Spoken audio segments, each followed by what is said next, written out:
सेठ सावड़ सा सेठ, सर्वगुण संपन्न, अनंत कोटि कलाओं के स्वामी, अनंत कोटि ब्रह्मांडों के नायक, योगियों में महायोगी, ध्यानियों में महाध्यानी, सिद्धों में परम सिद्ध, ज्ञानियों में तत्व ज्ञानी, ब्रह्म ज्ञानी, महाज्ञानी, परम ज्ञानी, सर्वश्रेष्ठ ज्ञानी, विज्ञानी, युवा कबीर, समर्थ कबीर, असमवात, अमित ओजा, सच्चे रहनुमा, करीम अल्लाह, सुभान अल्लाह, दुनिया के अंतिम पैगंबर, 8 सितंबर 1951 से गांव धनाना, जिला सोनीपत, हरियाणा, भारतवर्ष की पावन भूमि पे प्रकट रियल कल की भगवान श्री नारायण साकार हरि, श्री बाबा साहिब, नूर अनंत परमात्मा, सच्चे दरवेश, सच्चे बाखबर, संत श्रोमणी सतगुरु रामपाल जी परमेश्वर जी के चरण कमल में साध संगति से जुड़े हुए देश विदेश से आप और हम सभी सत्सेवक भाई बहनों का अनंत कोटि दंडवत प्रणाम। सत्साई भाई और बहनों, बहुत बड़ी दया, बहुत बड़ी मेहर पूज्य गुरुदेव भगवान की, परमेश्वर रामपाल जी की, जिनके शुभ आशीर्वाद से, विशेष आशीर्वाद से आप और हम सभी साध संगति से जुड़े हुए सत्सेवक भाई बहन ज्ञान को आधार बनाकर, हर प्रकार से गुरु को परमात्मा मानकर, हर तरह की मर्यादाओं का निर्वाह करते हुए दृढ़ता के साथ, विश्वास के साथ मोक्ष मार्ग पर, भक्ति मार्ग पर अपनी आत्मा के कल्याण हेतु गुरुदेव के आशीर्वाद से निरंतर आगे की ओर बढ़ रहे हैं। भाई और बहनों, इस कलयुग की बिचली पीढ़ी में ये जो भी कुछ हो रहा है, परमेश्वर ने अपनी विशेष आत्माओं को साथ संगति से जोड़कर जो एक गति निर्बाध रूप से प्रदान की है मोक्ष वाली, ये भाई और बहनों अति दुर्लभ है, अति दुर्लभ। सकल पदार्थ है जग माही, भाग बिना नर पावे नाही। गुरु को परमात्मा के रूप में जानकर, पहचान कर, हृदय से स्वीकार करके भाई और बहनों चंद ही आत्माएं होंगी जो इस भक्ति मार्ग पर आगे कदम बढ़ाएंगे।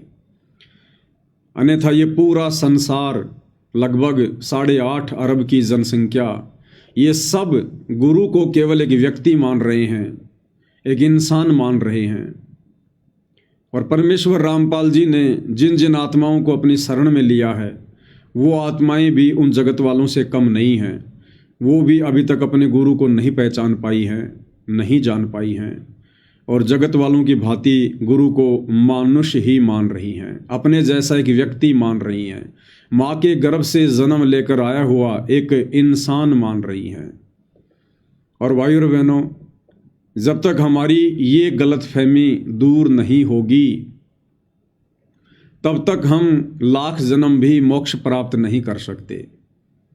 कौन सी गलतफहमी? गुरु को मानुष मानने वाली गलतफहमी, गुरु को माँ के गर्भ से जन्म लेकर आया हुआ एक व्यक्ति मानने वाली गलती। इसी गलती के कारण हम युगों युगों से यहाँ पर भटक रहे हैं, दुख उठा रहे हैं।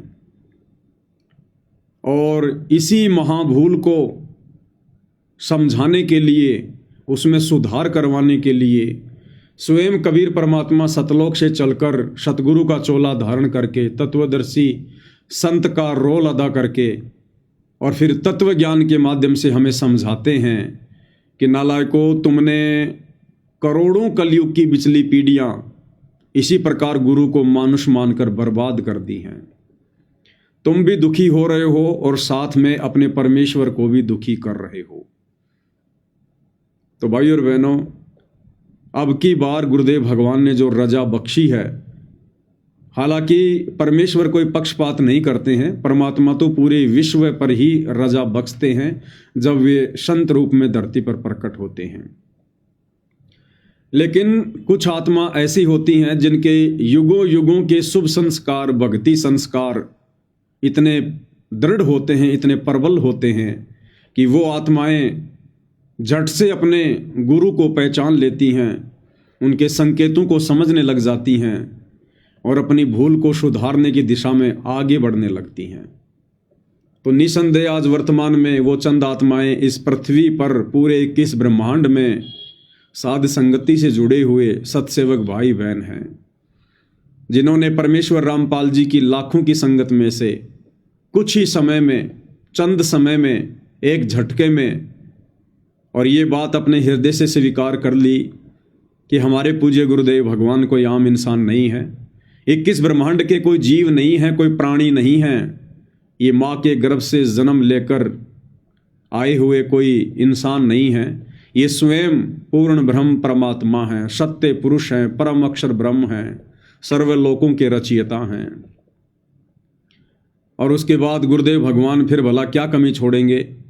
फिर परमेश्वर भी उन आत्माओं को जो गुरु को परमात्मा के रूप में स्वीकार कर लेती हैं, उनको अपनी गोद में उठाकर परमेश्वर इस काल लोक के कष्टों से बचाते हुए भक्ति मार्ग पर निरंतर आगे बढ़ाते हैं।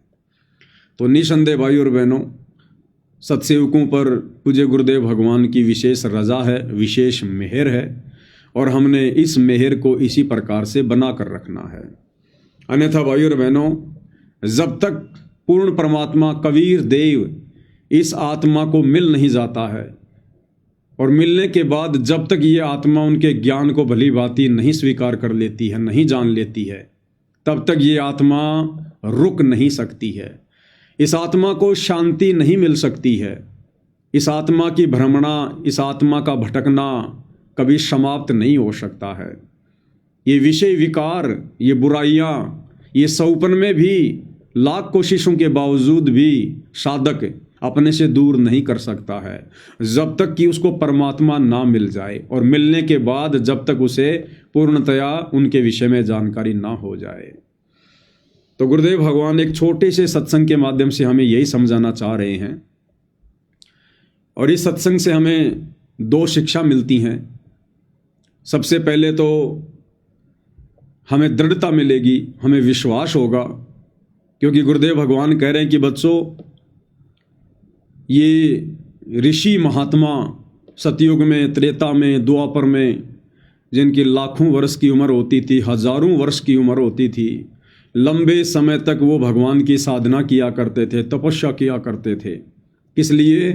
अपने विषय विकारों के ऊपर नियंत्रण करने के लिए, क्योंकि विषय विकार भक्ति मार्ग में सबसे ज़्यादा बाधक होते हैं। ये साधक के मन को भटकाते हैं, उसे विचलित करते हैं, आत्मा में वो दृढ़ता उत्पन्न नहीं होने देते हैं। इसलिए अपने विषय विकारों को नियंत्रित करने के लिए, समाप्त करने के लिए ये साधु संत महात्मा ऋषि बेचारे घर बार छोड़कर, बाल बच्चे छोड़कर परमात्मा प्राप्ति के लिए जंगलों में चले जाते थे, पहाड़ों पर चले जाते थे, एकांत में चले जाते थे। लेकिन गुरुदेव ने कहा कि लाखों लाखों वर्ष साधना करने वाले वो ऋषि महात्मा भी सर पटक पटक के रह गए, लेकिन काल ने विषय विकारों पर नियंत्रण नहीं होने दिया। उदाहरण के लिए विश्वामित्र ने घर बार त्याग कर परमात्मा प्राप्ति के लिए तप करना शुरू किया, साधना करनी शुरू की। अब इंद्र को भाई और बहनों ये रास नहीं आता है। इंद्र ने अपने हलकारे छोड़ रखे होते हैं, अपने दूत यहाँ पर छोड़ रखे होते हैं। वो यहाँ पर अन्य वेश धारण करके या सूक्ष्म रूप में वो इसी बात की तहकीकात में रहते हैं, क्योंकि वो इंद्र के CBI ऑफिसर होते हैं, कि भाई कोई इंद्र का राज्य प्राप्त करने योग्य तप तो नहीं कर रहा है, इंद्र की गद्दी हथियाने योग्य कोई तप तो नहीं कर रहा है, कोई भक्ति साधना तो नहीं कर रहा, कोई धार्मिक यज्ञ तो नहीं कर रहा है। छोटे मोटे को तो वो खुद ही संभाल लेते हैं, और यदि कोई बड़ी बला होती है तो तुरंत वो नोटिफिकेशन भेज देते हैं इंद्र के पास में। तो इंद्र के पास में नोटिफिकेशन गया कि ऐसे ऐसे एक विश्वामित्र जी हैं, और वो ब्रह्म साधना कर रहे हैं, और आपकी गद्दी खतरे में है। तो भाई और बहनों, पूज्य गुरुदेव भगवान ने बताया कि इंद्र ने एक उर्वशी भेज दी वहाँ से, और उस उर्वशी ने अपनी अदाओं से, अपने सौंदर्य से, अपने कामुक शरीर से, अपनी मनमोहिनी चाल से उसने विश्वामित्र को अपने नियंत्रण में कर लिया, और विश्वामित्र ने काम वश होकर उसके साथ में विवाह कर लिया, शादी कर ली, और उनसे एक बच्ची उत्पन्न हुई। और उसके बाद इंद्र के द्वारा भेजी गई वो उर्वशी एक दिन विश्वामित्र जी से कहती है कि ऋषि जी, अब मैं अपने स्वलोक को जा रही हूँ, तो विश्वामित्र समझ नहीं पाया माजरा क्या है। तब उसने बताया, तू काहे का साधक है, तू काहे का भगत है, मैं तो तेरी भक्ति खंडित करने के लिए आई थी, इंद्र के द्वारा भेजी गई उर्वशी हूं, और संभालिए अपनी बच्ची, और मैं चली अपने लोक को। उसके बाद गुरुदेव ने बताया, वो विश्वामित्र सिर पटक रहा है, सिर पीट रहा है, फिर वो बनी बनाई साधना उसने अपनी बर्बाद कर दी। तो भाई और बहनों, इसी प्रकार ना जाने सतयुग से लेकर द्वापर तक कितने बड़े बड़े ऋषि महात्मा साधु संत हुए हैं, और अपनी भक्ति को सफल करने के लिए उन्होंने विषय विकारों पर कंट्रोल करने के लिए कठोर तप किए, साधना की, परंतु वो भी विषय विकारों पर नियंत्रण प्राप्त नहीं कर पाए। जबकि वो तो बड़े संयम में रहा करते थे, पर नारी को माँ बहन की दृष्टि से देखा करते थे। उस समय का खाना पीना भी इतना बिगड़ा हुआ नहीं था, उनके आचार विचार भी आप और हमसे लाखों गुना अच्छे थे। उस समय का वातावरण भी बहुत अच्छा था, उसके बावजूद भी वो इन विकारों पर कंट्रोल नहीं कर पाए, क्योंकि वो जिस भगवान की भक्ति करते थे, वो जिस भगवान की पूजा करते थे, भक्ति करते थे, वो पूर्ण परमात्मा नहीं है। वो तो खुद जीव को विषय विकारों के षड्यंत्र में बांध के रखता है। कहते हैं ना कि बकरे की मां कब तक खैर मनाएगी, अंत में तो उसको कटना ही कटना है। और दूसरी बात, गुरुदेव भगवान कहते हैं कि बकरा या बकरी यदि किसी कसाई से अपनी जान की मिन्नत मांग रहा है तो वो सबसे बड़ा मूर्ख है। तो इसी प्रकार ये जितने भी साधु संत महात्मा थे, ये तत्व ज्ञान के अभाव में, पूर्ण सतगुरु के अभाव में, शास्त्र अनुकूल सत भक्ति के अभाव में, ये इस ब्रह्म से, इस काल से ही मोक्ष की डिमांड कर रहे थे, विषय विकारों को कंट्रोल करने की प्रार्थना कर रहे थे। तो भाई और बहनों, ये काल तो अग्नि है, अग्नि, आग, और जिस व्यक्ति ने आग से बचना है उस व्यक्ति ने से उससे दूर हटना पड़ेगा। लेकिन ये ऋषि संत महात्मा इसी अग्नि को बर्फ समझकर और उसकी ओर बढ़े चले जा रहे थे कि हमें शीतलता मिलेगी, शीतलता मिलेगी। लेकिन उनको बेचारों को क्या पता था कि तुम इस अग्नि की तरफ जा रहे हो, ये तो काल है, ब्रह्म है, इसकी साधना से तो तुम जल के भस्म हो जाओगे, लक 84 में जाओगे। तो भाई और बहनों, आप और हमारे ऊपर, वर्तमान कलयुग की बिचली पीढ़ी वाले हम जीवों पर अगर देखा जाए तो ये कलयुग का घोर समय चल रहा है। और इस समय हम जितने भी साधक हैं, जितने भी भगत हैं, उन सतयुग, त्रेता और द्वापर युग वाले ऋषि संत महात्माओं की तुलना में अगर आचार विचार से हम तुलना करें, व्यवहार से हम तुलना करें, तो हम उनके पैर के अंगूठे के बराबर भी नहीं है, अंगूठे के बराबर भी। और उसके बावजूद हमें पूर्ण परमात्मा मिले। लाखों वर्ष साधना करके वो ऋषि संत महात्मा पूर्ण परमात्मा तो छोड़ो, काल की छाया के दर्शन भी नहीं कर पाए। और वर्तमान समय में आप और हमें पूर्ण ब्रह्म परमात्मा, काल के भी पिता कबीर देव सतगुरु रामपाल जी हमें साक्षात दर्शन दे रहे हैं। हमारे सतगुरुदेव भगवान के रूप में धरती पर प्रकट हैं, हमें उपदेश दे रहे हैं, हमें प्यार दे रहे हैं, आशीर्वाद दे रहे हैं, हमारी अनेक गलतियों को माफ कर रहे हैं, हमें सत भक्ति मार्ग दे रहे हैं, मोक्ष प्राप्ति का मार्ग दिखा रहे हैं। तो भाई और बहनों, आप और हम कितने खुश नसीब प्राणी हैं। और इसके बावजूद भी यदि हमने इस भक्ति मार्ग पर इस कलयुग की बिचली पीढ़ी में सफलता प्राप्त नहीं की, तो भाई और बहनों, फिर आप और हमसे ज्यादा निर्भागी प्राणी भी संसार में दूसरा कोई नहीं हो सकता। तो गुरुदेव भगवान इस सत्संग के माध्यम से हमें दो शिक्षा दे रहे हैं, और हमें विश्वास होना चाहिए कि वर्तमान कलयुग की पिछली पीढ़ी में इस युवा अवस्था में, जिस युवा अवस्था में ये जीव सबसे ज़्यादा भ्रमित होता है विषय वासनाओं को लेकर, काम क्रोध लोभ अहंकार को लेकर, माता पिता की लाख कोशिशों के बावजूद भी बच्चे सीधे रास्ते पर नहीं चलते हैं। और तो किसी की मानेंगे क्या, और किसी को मतलब भी क्या होता है। माता पिता तो हृदय से चाहेंगे कि बच्चा सीधे रास्ते चले, और बाकी जितने भी हमारे शुभ चिंतक बने फिरते हैं समाज में, रिश्तेदार गुरुजन, वो केवल एक फॉर्मेलिटी के लिए, अपने स्वार्थ के लिए, दिखावे के लिए चाहेंगे कि हम सीधे रास्ते चलें। तो माता पिता की लाख कोशिशों के बावजूद भी जीव इन विकारों पर कंट्रोल प्राप्त नहीं कर पा रहा था। और जैसे ही हम सतगुरु रामपाल जी परमेश्वर जी की शरण में आए, उनसे सत उपदेश प्राप्त किया, और चंद ही दिनों में, कुछ ही समय में आज गुरुदेव भगवान ने विषय वासनाओं को लेकर, काम क्रोध मद लोभ अहंकार को लेकर आप और हमारे ऊपर वो रजा बख्श दी जो रजा लाखों वर्ष तक साधना करने के उपरांत सतयुग त्रेता द्वापर के साधु संत ऋषि महात्माओं को भी प्राप्त नहीं हुई। तो ये एक शिक्षा है भाई और बहनों।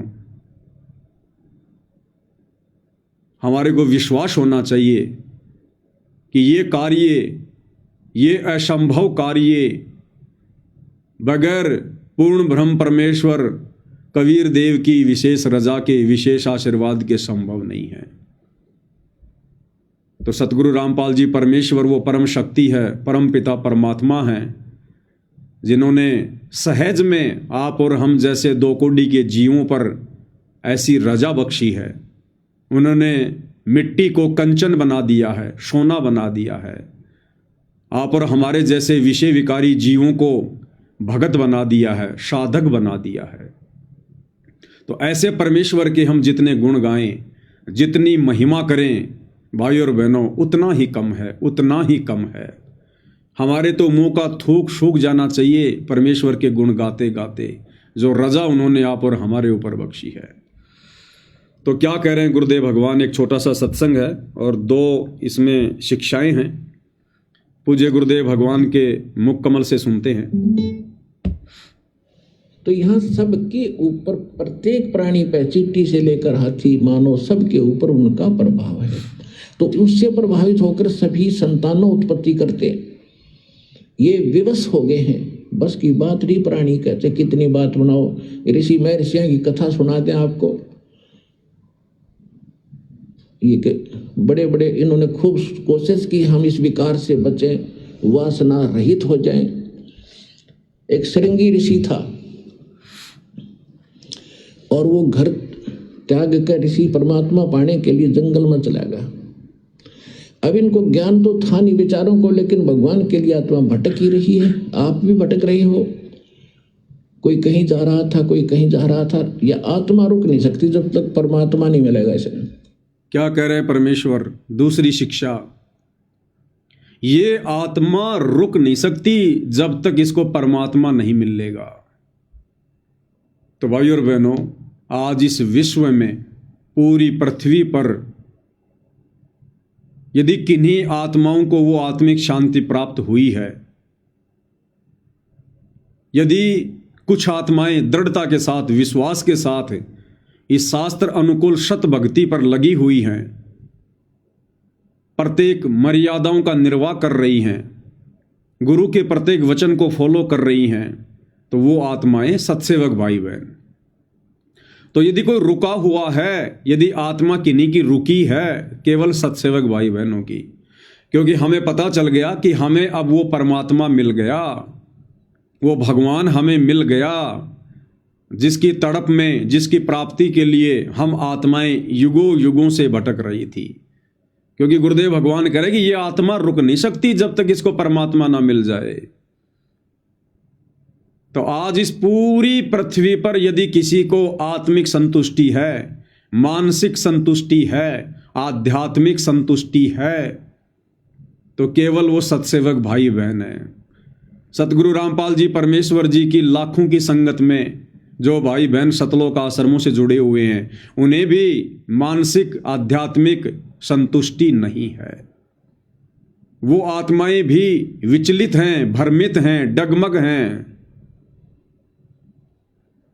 उन्हें जब चाहे श्री राम की पूजा करवा लो, जब चाहे श्री रामपाल जी की पूजा करवा लो, उनसे आप चाहे धनाना में बैडमिंटन का स्टेडियम बनवा लो, चाहे आश्रम में बहुत बड़ा हॉस्पिटल खुलवा लो, चाहे जाटों के आरक्षण में बैठा दो, चाहे गुंडों की सीबीआई जांच का समर्थन करवा दो, चाहे अन्नपूर्णा मुहिम के नाम पर श्वासों को बर्बाद करवाने के लिए गांव गांव उनसे परेड करवा लो। वो आत्माएं भी भ्रमित हैं, डगमग हैं, उन्हें संतुष्टि नहीं है, उन्हें अभी पहचान नहीं है। तो क्या कह रहे हैं गुरुदेव कि जब तक इस आत्मा को परमात्मा नहीं मिलेगा, ये आत्मा रुक नहीं सकती। तो आज भक्ति मार्ग पर कौन रुके हुए हैं? रुकने का मतलब दृढ़ता के साथ, विश्वास के साथ, गुरु के प्रत्येक वचन में रहकर, प्रत्येक मर्यादाओं को फॉलो करके जो भक्ति कर रहे हैं, इस विश्वास के साथ, उसको कहते हैं रुकना, आत्मा का स्टेबल हो जाना, स्थिर हो जाना, किसी के बहकावे में ना आना। कोई कितना ही भ्रमित क्यों ना करे गुरु का नाम लेकर, गुरु का आदेश बताकर, लेकिन मन में तनिक भी दोष उत्पन्न ना होना, गुरु वचन को तोड़ने की स्वप्न में भी ना सोचना कि भैया हमें गुरुदेव भगवान ने जो अपने सत्संगों में बता दिया, समझा दिया, जो दिशा निर्देश उन्होंने अपने प्रवचनों में दे दिए, आज वर्तमान में उनकी गैर हाजिरी में हम उन प्रवचनों को, उन सत्संगों को ही अपना गुरु मानकर भक्ति करेंगे। हम उनके बेटा बेटी के चक्कर में आने वाले नहीं, हम किसी कोऑर्डिनेटर के बहकावे में आने वाले नहीं हैं, हम किसी पीले पर्चे को गुरु का आदेश मानकर मूर्खों की भांति भेड़ चाल में चलने वाले नहीं हैं। तो इसको कहते हैं आत्मा का रुक जाना, आत्मा का डट जाना, किसी के डराने से नहीं डरना, धमकाने से भयभीत नहीं होना कि तुम्हें गुरुद्रोही कर देंगे, तुम्हें आश्रम में नहीं घुसने देंगे, तुम्हारी गुरुजी से प्रार्थना लगवा देंगे। भैया तुम जो मर्जी एप्लीकेशन लगवा दो, कहीं भी लगवा दो, जब तक गुरुदेव भगवान साक्षात हमारे सामने नहीं होंगे तब तक हम उनके सत्संगों को ही आधार बनाकर चलेंगे, अपना गुरु मानकर चलेंगे। बाकी हम किसी के बहकावे में आने वाले नहीं हैं। तो इसको कहते हैं आत्मा का रुक जाना, आत्मा का डट जाना, क्योंकि अब हमें परमात्मा मिल चुके हैं। तो भटक ही रही है, आप भी भटक रहे हो। कोई कहीं जा रहा था, कोई कहीं जा रहा था। यह आत्मा रुक नहीं सकती जब तक परमात्मा नहीं मिलेगा इसमें। यह आत्मा रुक नहीं सकती जब तक परमात्मा नहीं मिलेगा इसमें। यह आत्मा रुक नहीं सकती जब तक परमात्मा नहीं मिलेगा इसमें। ये आत्मा रुक नहीं सकती जब तक परमात्मा नहीं मिलेगा इसमें। तो ये आत्मा परमेश्वर के आशीर्वाद से हम सत्सेवक भगत भाई बहनों की रुकी है। इसलिए गुरुदेव भगवान की जितनी महिमा की जाए, जितने उनके गुणगान किए जाएं भाई और बहनों, उतना ही थोड़ा है। और सतगुरु की महिमा का मौका तो युगों युगों के बाद मिलता है। युगों युगों उपरांत किन्हीं विशेष आत्माओं को, सतलोक के लिए अधिकारी आत्माओं को, ये सबके नसीब में नहीं होता है। पहली बात तो गुरु को परमात्मा के रूप में ज्ञान को आधार बनाकर हृदय से स्वीकार करना, ये सबसे बड़ा महाभारत है, सबसे बड़ा महाभारत। कहने को तो सभी कहेंगे हमारे गुरुजी भगवान है, हमारे गुरुजी परमात्मा हैं, हमारे गुरुजी साक्षात कबीर जी आए हुए हैं। लेकिन भाई और बहनों, जब गुरु को परमात्मा मानने का समय आता है, जब वो परीक्षा का समय आता है, उस समय लोग फिर जून के महीने में एक दाढ़ी मूंछ वाले कागज के टुकड़े को, कबीर जी की समझे जाने वाली दाढ़ी मूंछ वाली मुर्दा फोटो को अपना बाप मान लेते हैं, कबीर मान लेते हैं, भगवान मान लेते हैं, और उस कागज के टुकड़े को भोग लगाते हैं। उस कागज के टुकड़े को कबीर भगवान मानकर जून में उसका प्रकट दिवस मनाते हैं।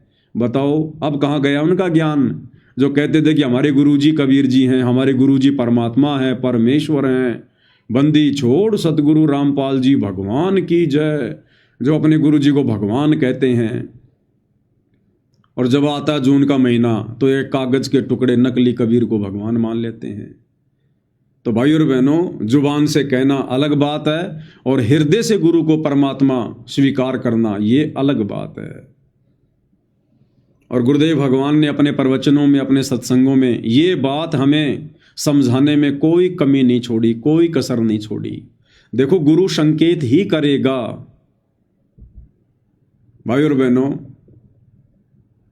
ये मनुष्य योनि 84 लाख योनियों में नहीं आती है, 84 लाख योनियों से भिन्न है। गुरुदेव भगवान अनेक बार सत्संग में जिक्र करते हैं कि बच्चों, आपको जो 84 लाख योनियों से भिन्न एक ये मनुष्य योनि मिली है, ये 84 लाख योनियों से भिन्न शरीर है। परमेश्वर ने हमें अपने जैसा रूप दिया है। वे नारायण हैं तो हम नर हैं, हम उनके अंश हैं, हम उनके प्रतिबिंब हैं, उनके स्वरूप हैं। एक सत्संग में परमात्मा कहते हैं कि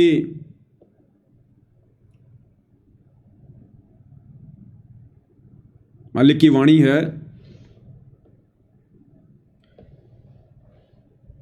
नर नारायण देह पाय कै तू फेर 84 में जाई, यो शोदा फिर नाही रे संतो, यो शोदा फिर नाही।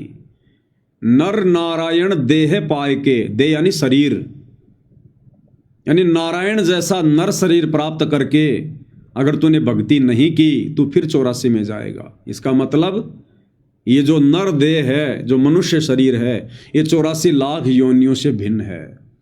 इसलिए आप और हमारे पास में जो बुद्धि है वो 84 लाख योनियों के प्राणियों से भिन्न है, उनसे उत्तम है, उनसे श्रेष्ठ है।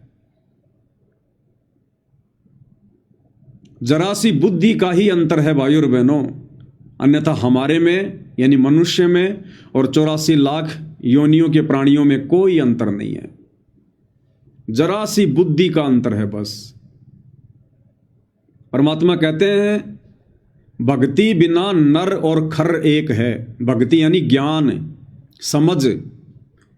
इस भक्ति के बिना, इस ज्ञान के बिना, इस बुद्धि के बिना नर और खर एक हैं। इंसान और गधा, इनमें कोई अंतर नहीं है। देखो, जितने भी पशु पक्षी हैं, 84 लाख योनियों के प्राणी हैं, हम सब अपनी खुली आंखों से देख रहे हैं, वो निवस्त्र घूमते हैं, उनको कोई शर्म नहीं है, नंगे घूमते हैं वो।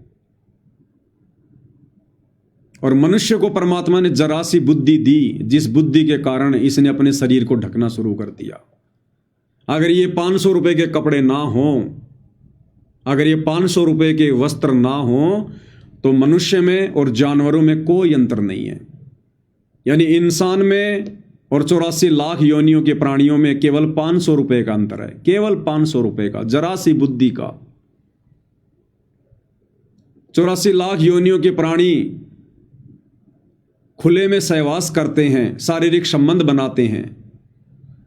मनुष्य ने जरा सी बुद्धि प्राप्त करके एक झोपड़ी डाल ली, एक 4 दीवारी बना ली, एक मकान बना लिया। बस इतना सा अंतर है। वो 1-2 लाख रुपए के मकान का अंतर है जानवर में और इंसान में। 84 लाख योनियों के प्राणी जमीन पर फेंका हुआ टुकड़ा खाते हैं, चारा खाते हैं। और ये मनुष्य शरीरधारी प्राणी ये 100 रुपए की एक थाली में भोजन कर लेता है, 50 रुपए की कटोरी में सब्जी खा लेता है। बस इतना ही अंतर है जानवर में और इंसान में, 50 रुपए का। तो परमेश्वर ने हमें जरा सी बुद्धि उत्तम दी है। और ये बुद्धि क्यों दी है, किस लिए दी है, इसका एक ही कारण है। बाकी क्रिया तो हम इंसान भी वही करते हैं जो जानवर कर रहे हैं। जानवर भी पैदा होते हैं, हम भी पैदा होते हैं। बचपन में वो भी नादान होते हैं, इंसान के बच्चे भी नादान होते हैं। युवा होकर जानवर के बच्चे भी शारीरिक संबंध बनाते हैं। बड़े होकर इंसान के बच्चे की भी शादी होती है, वो भी शारीरिक संबंध बनाता है। बच्चे उत्पन्न जानवरों के भी होते हैं और इंसानों के भी होते हैं। मोह ममता, प्यार प्रेम लगाव अपने बच्चों के प्रति जानवरों में भी होती है, हम इंसानों में भी होती है।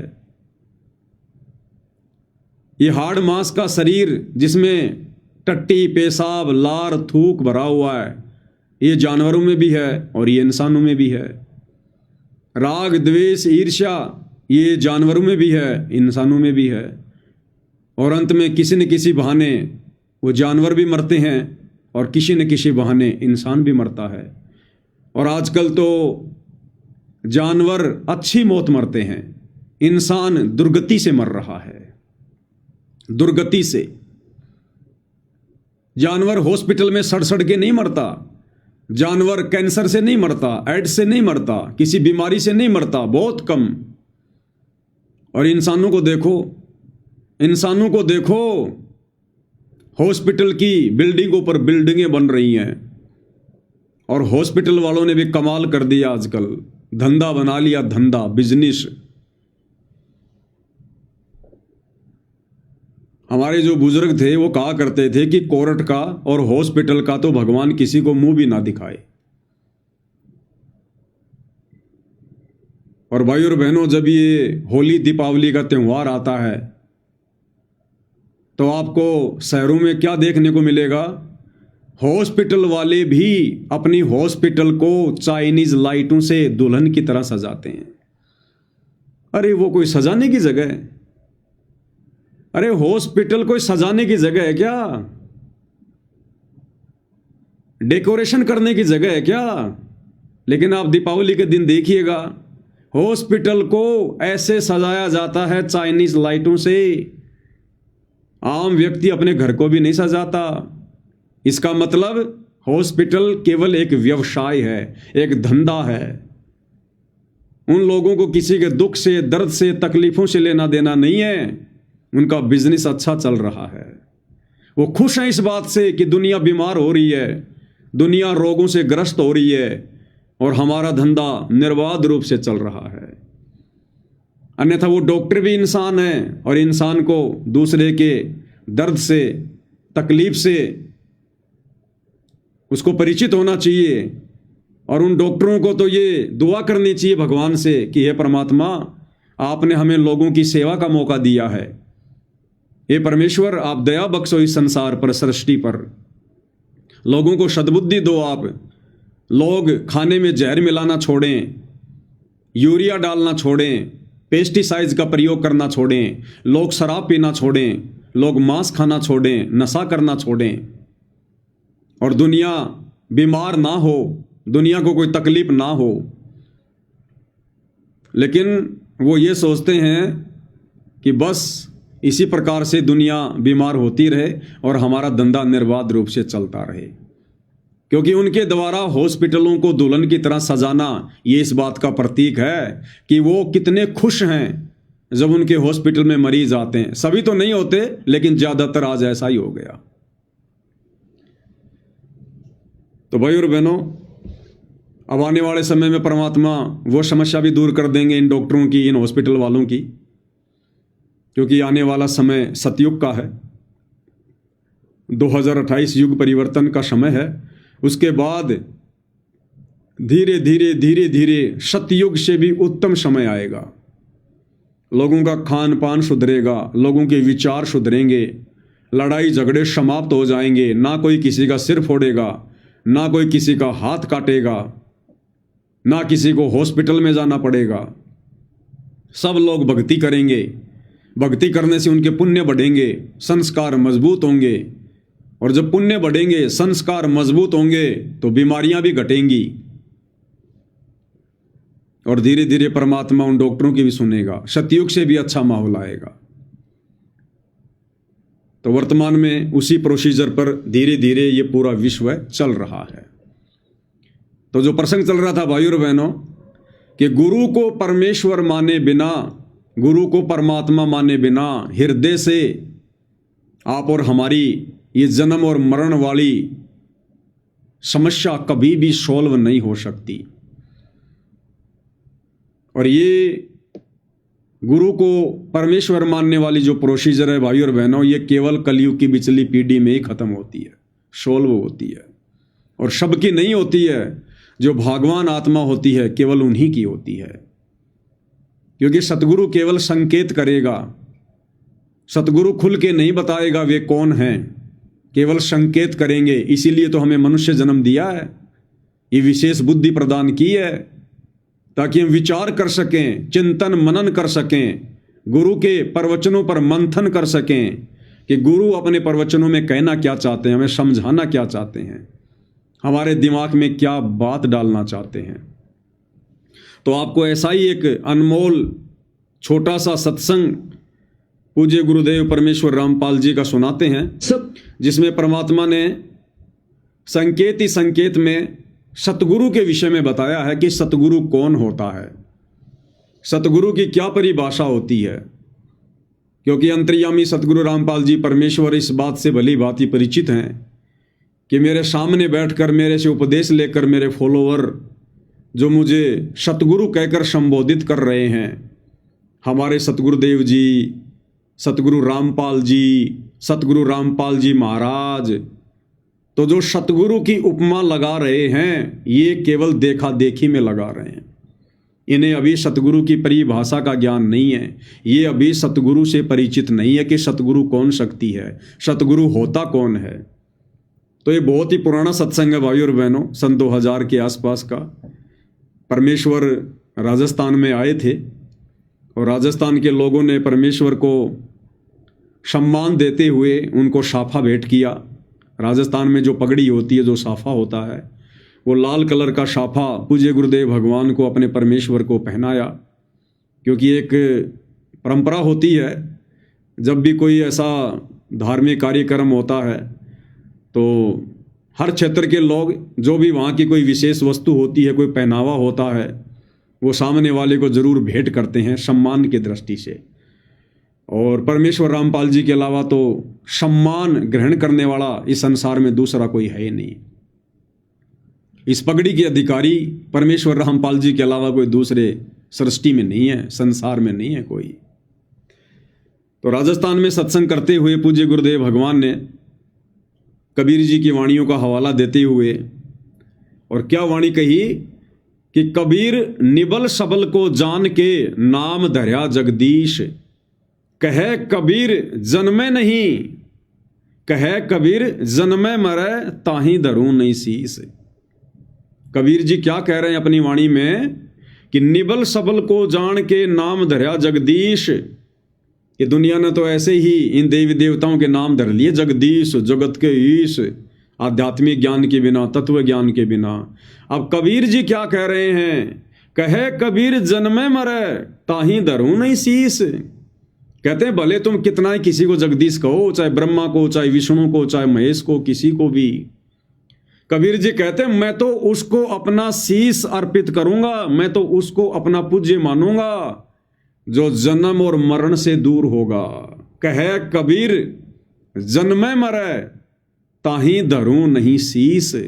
जो जन्म और मरण में है और जिसको तुम सतगुरु कह रहे हो, जिसको तुम जगदीश कह रहे हो, जिसको तुम भगवान कह रहे हो, कबीर जी कहते हैं मैं तो जन्मने और मरने वाले ऐसे व्यक्ति को, ऐसे भगवान को, ऐसे सतगुरु को भाई मैं तो अपना पूज्य नहीं मानूंगा, मैं तो अपना शीश नहीं नवाऊंगा। क्या कह रहे हैं गुरुदेव भगवान और क्या इससे हमें शिक्षा मिलेगी, ध्यान से सुनिएगा। सबल को जाने के नाम धरा जगदीश, कह कबीर जन्म मरे उनको धरो ना शीश। ये ब्रह्मा विष्णु महेश, ये तो जन्म मरने वाले भगवान हैं, इनको मैं नमस्कार भी ना करूं। ठीक है, इनकी जितनी शक्ति है इनका लाभ अवश्य लेंगे, पर ये हमारे पूज्य नहीं हो सकते। तो क्या कहा गुरुदेव ने कि ये नादान जगत वाले ब्रह्मा विष्णु महेश को जगदीश मानकर, अपना पूज्य इष्ट मानकर, देव मानकर इनकी पूजा कर रहे हैं। लेकिन गुरुदेव कह रहे हैं कि निबल सबल को जान के नाम धर्या जगदीश, और कहे कबीर जन्मे मरे ताही धरूं नहीं शीस। कि भैया मैं तो उसको अपना शीश अर्पित नहीं करूंगा, मैं तो उसे अपना पूज्य नहीं मानूंगा, अपना इष्ट नहीं मानूंगा जो जन्म और मरण में है। तो भाई और बहनों, हम तो कबीर पंथी हैं। अरे हम सभी भाई बहन कबीर पंथी हैं, कबीर जी के द्वारा दिखाए गए मार्ग पर चल रहे हैं। तो हमने भी वही करना पड़ेगा जो कबीर जी कह रहे हैं। यानी जन्मने और मरने वाले को हमने कभी भी पूज्य देव के रूप में स्वीकार नहीं करना। जो जन्मता है मरता है वो कभी जगदीश नहीं हो सकता, वो कभी परमात्मा नहीं हो सकता, और हमने उसको शीश नहीं नवाना चाहिए। शीश नवाने का मतलब है हमने उसको पूज्य दृष्टि से नहीं देखना चाहिए, उसकी भक्ति नहीं करनी चाहिए। वो हमारा मोक्ष वाला जो झंझट है वो समाप्त नहीं कर सकता। तो ये कबीर जी की वाणी है, और हम सभी सतगुरु रामपाल जी के फॉलोअर कबीर पंथी हैं, कबीर पंथी। तो अब मैं उन अपने तमाम गुरु भाई बहनों से निवेदन करूंगा, प्रार्थना करूंगा कि मैं पवन दास तो कुछ नहीं कहता भाई, मेरे से नाराज मत हुआ करो। ये कबीर जी की वाणी है, और स्वयं सतगुरु रामपाल जी इस वाणी को बोल रहे हैं, समझा रहे हैं। अब इस आधार से सतलोक आश्रमों से जुड़े हुए भाई बहनों से मेरी प्रार्थना है, मेरी विनती है, भाई आप लोग तो अपने गुरु जी को जन्म लिया हुआ मानते हो। सतगुरु रामपाल जी तो आप भाई बहनों के अनुसार जन्म और मरण में हैं। आप ही कहते हो कि उनके पिता का नाम नंदराम है, उनकी माता का नाम इंद्रो देवी है। संत रामपाल जी का जन्म इंद्रो माई की कोख से हुआ है। संत रामपाल जी का जन्म गांव धनाना में हुआ है। तो आप खुद ही कहते हो भाई बहन कि संत रामपाल जी का तो जन्म हुआ है, वो तो जन्म और मरण में है। और आप लोगों ने एक 3D की फिल्म बना दी 25 मिनट की, संत और परमात्मा का अद्भुत मिलन, और उसमें आप लोगों ने बिल्कुल संत रामपाल जी को जन्म मरण वाला साबित कर दिया कि संत रामपाल जी तो एक जीव थे, परमात्मा के हंस थे, माँ के गर्भ से जन्म लेकर आए थे। और 1997 में संत रामपाल जी को तो कबीर जी ने सह शरीर सतलोक भेज दिया, और आज उनके चोले में खुद ही लीला कर रहे हैं। तो आप सतलोक आश्रमों से जुड़े भाई बहनों के अनुसार संत रामपाल जी तो जन्म और मरण में है। आप लोग जन्म मरण से बाहर तो उस कागज के टुकड़े, दाढ़ी मूंछ वाली फोटो कबीर को मान रहे हो। तभी तो जून के महीने में कबीर का तो प्रकट दिवस मनाते हो, और संत रामपाल जी का 8 सितंबर के दिन जन्मदिन मनाते हो, अवतरण दिवस मनाते हो। तो भाइयों और बहनों, इस आधार से तो सतगुरु रामपाल जी आपके पूज्य देव नहीं हैं, क्योंकि संत रामपाल जी तो आप लोगों के अनुसार जन्म मरण में हैं। तो संत रामपाल जी को तो शीश नहीं नवाना चाहिए कबीर जी की वाणी के अनुसार। तो आप लोग किस दिशा में जा रहे हो भाई और बहनों? वो दाढ़ी मूंछ वाला कबीर आप लोगों के सामने प्रत्यक्ष नहीं है। संत रामपाल जी को आपने जन्म और मरण में मान लिया, और जो जन्मता और मरता है उसके लिए खुद कबीर जी कह रहे हैं कि ताही नवाऊं नहीं शीस, कहे कबीर जन्मे मरे ताही धरूं नहीं शीस। तो बताओ आप लोग किस दिशा में जा रहे हो, किस मार्ग पर जा रहे हो? आप किस दिशा में जा रहे हो भाई और बहनों? समय बहुत थोड़ा बचा है। इस जिंदा कबीर सतगुरु रामपाल जी को पहचान लो, ज्ञान को आधार बनाकर। अगर ज्ञान आधार नहीं बनाना आता है तो साथ संगति के वीडियो देखना शुरू करो। अपने गुरुदेव के आशीर्वाद से सत्सेवक भाई बहन तुम्हें बताएंगे, समझाएंगे कि ज्ञान आधार क्या होता है, गुरु को हृदय से परमात्मा कैसे माना जाता है, गुरु कैसे रजा बख्शेंगे ये बात हमें समझ में आए, उसके लिए गुरु को कैसे प्रसन्न किया जाता है, गुरु की मेहर प्राप्त करने के लिए, ज्ञान योग खुलवाने के लिए क्या क्या धार्मिक क्रियाएं करनी पड़ती हैं। अगर आप भाई बहनों की आंखें बंद हैं, ये माया का रस पी कर यदि आप डामाडोल हो चुके हैं, तो सत्सेवक भाई बहनों से संपर्क करो, साथ संगति के वीडियो देखो। तो भाई और बहनों, आश्रम वालों की पूरी तरह से आंखें बंद हैं, और आप और हमारी आंखें पूज्य गुरुदेव भगवान ने किस कदर खोल रखी हैं, इसके लिए भी हम गुरुदेव भगवान की जितनी महिमा करें भाई और बहनों उतना ही कम है। और हमने अब इस रजा को भाई और बहनों अंतिम समय तक, अंतिम श्वास तक इसी प्रकार से बना के रखना है। अगर हमारा जरा भी ध्यान अपने गुरुदेव भगवान से हट गया, जरा भी, क्योंकि दास को शायद कल या परसों किसी ने व्हाट्सएप पर एक मैसेज भेजा कि भगत जी मान लीजिए मैंने आज संत रामपाल जी को परमात्मा मान लिया, भगवान मान लिया, और यदि कल को किसी कारण से मैं उनको परमात्मा ना मान पाऊँ, भगवान ना मान पाऊँ, अंतर्यामी स्वयंभू परमात्मा ना मान पाऊँ, तो क्या मेरा मोक्ष नहीं होगा? तो देखो भाइयों और बहनों, पहली बात, यदि आपने ज्ञान को आधार बनाकर ये 100 प्रमाण देखकर सतगुरुदेव जी को परमात्मा मान लिया, अंतर्यामी मान लिया, अविनाशी मान लिया, तो निकट भविष्य में कभी ऐसी नौबत आएगी नहीं। आप फिर गुरु पद से कभी नीचे गिर ही नहीं सकते। आपके मन में फिर कभी ये दोष उत्पन्न ही नहीं होगा। हाँ, यदि आपने देखा देखी में, लोगों के कहने से, जल्दबाजी में, होश में जोश खोकर इन आश्रम वालों की तरह यदि आप सत्सेवकों की कॉपी करते हुए अगर आप जयकारे लगाओगे, सतगुरु रामपाल जी भगवान की जय, सतगुरु रामपाल जी भगवान की जय, तो फिर आप आगे चल के धोखा खा सकते हो। परंतु यदि आपने सत्सेवक भाई बहनों की तरह सत्संगों को समझकर, गुरु से प्रार्थना करते हुए, ज्ञान को आधार बनाकर यदि आपने उन्हें परमेश्वर के रूप में मान लिया, स्वीकार कर लिया, फिर भाई और बहनों ये नौबत आएगी ही नहीं, आएगी ही नहीं ये नौबत। गुरुदेव भगवान कभी हमसे दूर हो ही नहीं सकते। ऐसा दोष कि हमारे गुरु परमात्मा नहीं होंगे, शौपन में भी नहीं आ सकता, शौपन में भी। तो फिलहाल आपने जो एक कमेंट्स किया था कि भाई अगर मैंने कभी उनको परमात्मा नहीं माना किसी कारण से, तो क्या मेरा मोक्ष नहीं होगा? तो भाई फिर कहाँ मोक्ष होगा? फिर कैसे मोक्ष होगा? ये तो अंतिम श्वास तक परमात्मा ने बताया कि अंतिम श्वास तक आपने इस कदर विश्वास रखना पड़ेगा,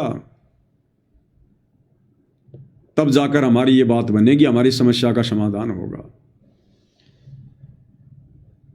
और एक सोशल मीडिया पर छोटा सा वीडियो दास ने देखा, रामायण का थोड़ा पार्ट है, राम रावण युद्ध का जिक्र है।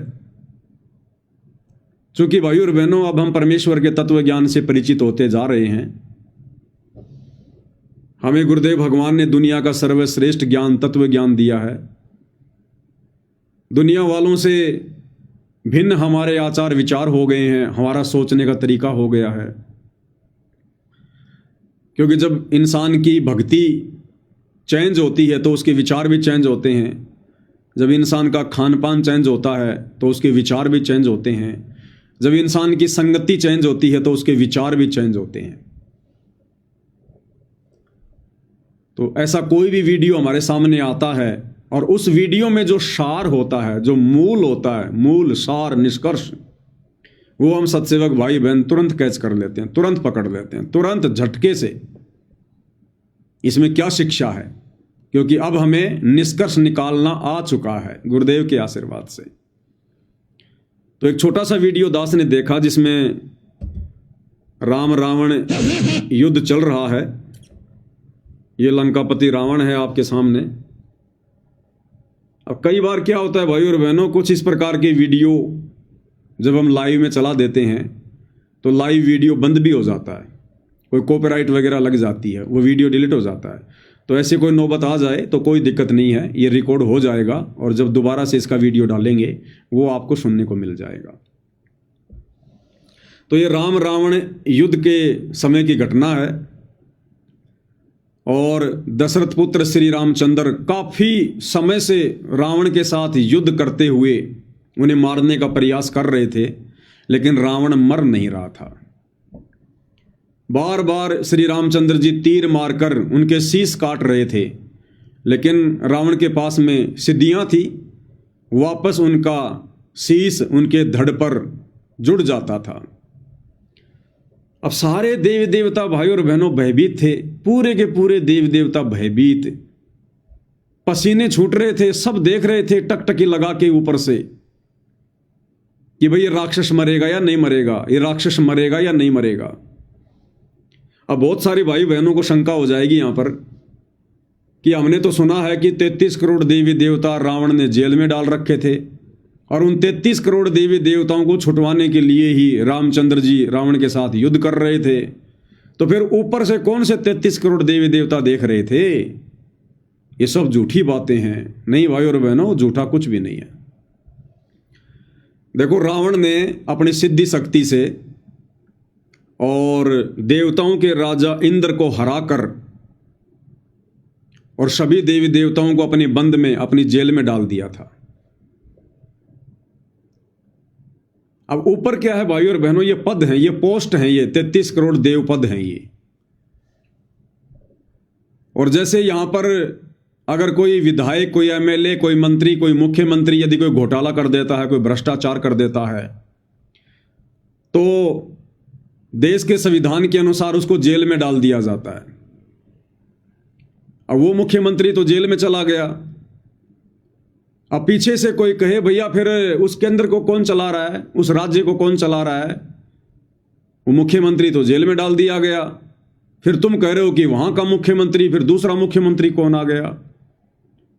तो क्या है, वो मुख्यमंत्री अगर जेल चला गया तो क्या उस राज्य को चलाने के लिए दूसरे मुख्यमंत्री को नियुक्त नहीं किया जाएगा? किया जाएगा। ठीक इसी प्रकार भाई और बहनों, ये 33 करोड़ देव पद हैं। इनमें यदि कोई मर जाता है, किसी का समय पूरा हो जाता है, या अन्य कोई राक्षसों और देवताओं के युद्ध के चलते अगर किन्हीं देव देवताओं को बंधक बना लिया जाता है, तो परमेश्वर के ऑटोमेटिक मैनेजमेंट के अनुसार उन पदों पर दूसरे लोगों को देव पद पर बैठा दिया जाता है। तो जिन 33 करोड़ देवी देवताओं को रावण ने अपने कैद में डाल रखा था, उसके बाद, क्योंकि सृष्टि तो परमात्मा ने चलानी होती है ना, एक मैनेजमेंट तो परमात्मा ने बना के रखना होता है ना, तो तुरंत ही, क्योंकि इनकी विज्ञान बहुत एडवांस होती है, इनका सिस्टम बहुत एडवांस होता है, तुरंत ही उन देव पदों पर जो आत्माएं रिजर्व में होती हैं, उन आत्माओं को बैठा दिया जाता है, तुरंत उनको बैठा दिया जाता है।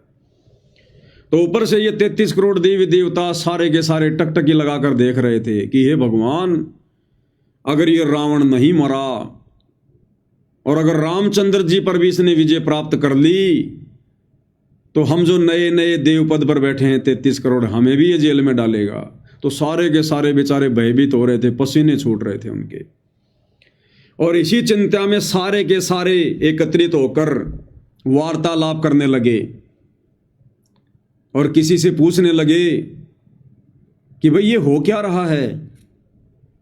ये रावण श्री रामचंद्र जी के तीर मारने से मर क्यों नहीं रहा है? श्री रामचंद्र जी इसको मार क्यों नहीं देते? इसको मार क्यों नहीं देते? प्रभु इसके हृदय को लक्ष्य बनाकर बाण क्यों नहीं चला रहे? इतने में वहां पर ब्रह्मा जी प्रकट हो जाते हैं। इंद्र खड़ा है, मुख्य मुख्य देवता खड़े हैं, चिंत्या। इतने में वहां पर ब्रह्मा जी प्रकट हो जाते हैं। सभी ब्रह्मा जी को नमन करते हैं, नमस्कार करते हैं। और देवताओं के राजा इंद्र ने कहा, तो क्या फिर ये रावण श्री रामचंद्र जी से नहीं मर पाएगा? तो ब्रह्मा जी ने कहा कि ऐसी बात नहीं है, रावण अवश्य मरेगा, लेकिन जानबूझकर श्री रामचंद्र जी इसके हृदय को लक्ष्य बनाकर बाण नहीं मार रहे। इसका एक बहुत गूढ़ रहस्य है। अब रहस्य वास्य तो भाई और बहनों आज हमें समझ में आ गया, कोई गूढ़ रहस्य नहीं था। ये अपनी इज्जत बचाने के लिए इस प्रकार के दाव पेच मारते हैं। अगर श्री रामचंद्र जी उसके हृदय को लक्ष्य बनाकर बाण मार भी देते तो कौन सा रावण मर जाता? छाती में बाण मारने से तो मर ही नहीं सकता था। अरे जिसकी गर्दन काटी जा रही थी तब नहीं मर रहा, तो हृदय में बाण मारने से कहां मर जाता? वो तो बाद में रामचंद्र जी को विभीषण ने बताया कि इसकी नाभि में अमृत कुंड है, जब तक उसको बाण मार के नहीं सुखाया जाएगा रावण नहीं मरेगा। और अब हमारे को तत्व ज्ञान में सतगुरु रामपाल जी परमेश्वर जी ने आकर बताया कि विभीषण के द्वारा ये बात बताने के बावजूद कि उसकी नाभि में अमृत कुंड है, जब तक उसको बाण मार के नहीं सुखाओगे रावण नहीं मरेगा।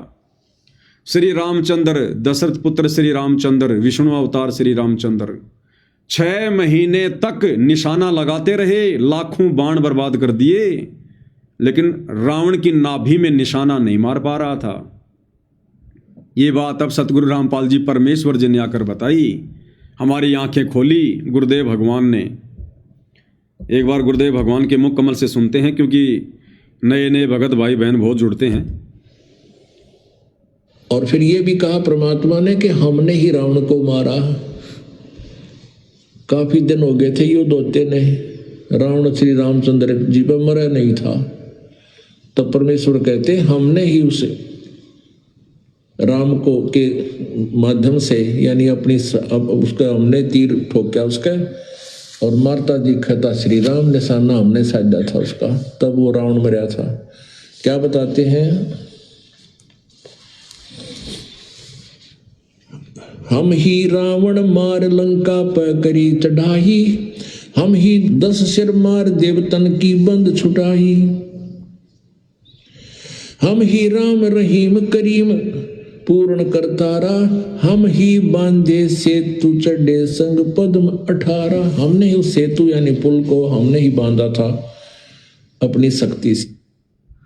अब भाई और बहनों, इसमें हमें एक और शिक्षा मिलती है। क्या शिक्षा है? ये जो रावण था, रावण त्रेता युग में, ये भाई और बहनों किसी युग में कबीर परमात्मा सतगुरु रामपाल जी का भगत था। ये कबीर परमेश्वर की शरण में थी। ये आत्मा आप और हमारी तरह भगत था ये परमात्मा का, कबीर भगवान का। लेकिन कबीर परमेश्वर का नियम है, उनका विधान है कि अभिमान का और भगवान का खड़ा एक्सीडेंट है, खड़ा एक्सीडेंट। आधीनी के पास है पूर्ण ब्रह्म दयाल, मान बड़ाई मारियो बेअदबी सिरकाल। तो ये रावण वाली आत्मा कभी किसी युग में कबीर परमेश्वर जी की शरण में थी, जिस प्रकार आप और हम थे। लेकिन हम लोग टिकते नहीं हैं। गुरु में दोष देखना हमारी पुरानी आदत है। मर्यादा तोड़कर भगत बनने का दिखावा करना हमारी घटिया आदत है। तो ऐसे ही ये रावण वाली आत्मा चूक गई किसी जन्म में, कलयुग की बिचली पीढ़ी में आकर। क्योंकि रावण जैसी पोस्ट प्राप्त करना, इतना वैभव धन धान्य से परिपूर्ण होना,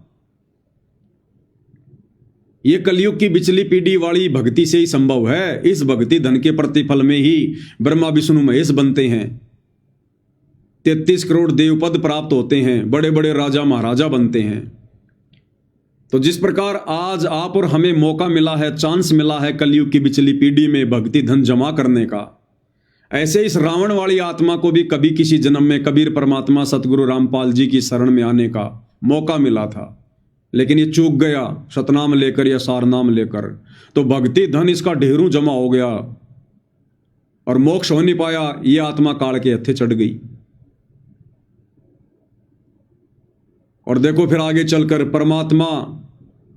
परमात्मा ने उसका वध करना पड़ा। स्वयं कबीर भगवान ने आकर फिर अपने भगत का, जो किसी जन्म में भगत था, उसका वध करना पड़ा। कुत्ते वाली मौत उसको देनी पड़ी परमात्मा ने। हम लोग ऐसे अपनी दुर्गति करवाते हैं इस भक्ति मार्ग से हटकर, गुरु में दोष देखकर, गुरु को परमात्मा ना मानकर। विशेष संदेश में गुरुदेव भगवान ने स्वयं जिक्र किया है, दास गुरुदेव की मुख कमल से आपको सुना देता है। जो भी जैसी साधना मालिक के नाम पर बैठ कर कहीं कर रहा है, उसके पिछले संस्कार से, उस भक्ति से जो उसको मिलना है, उसके साथ साथ परमात्मा उसको सहारा देते हैं।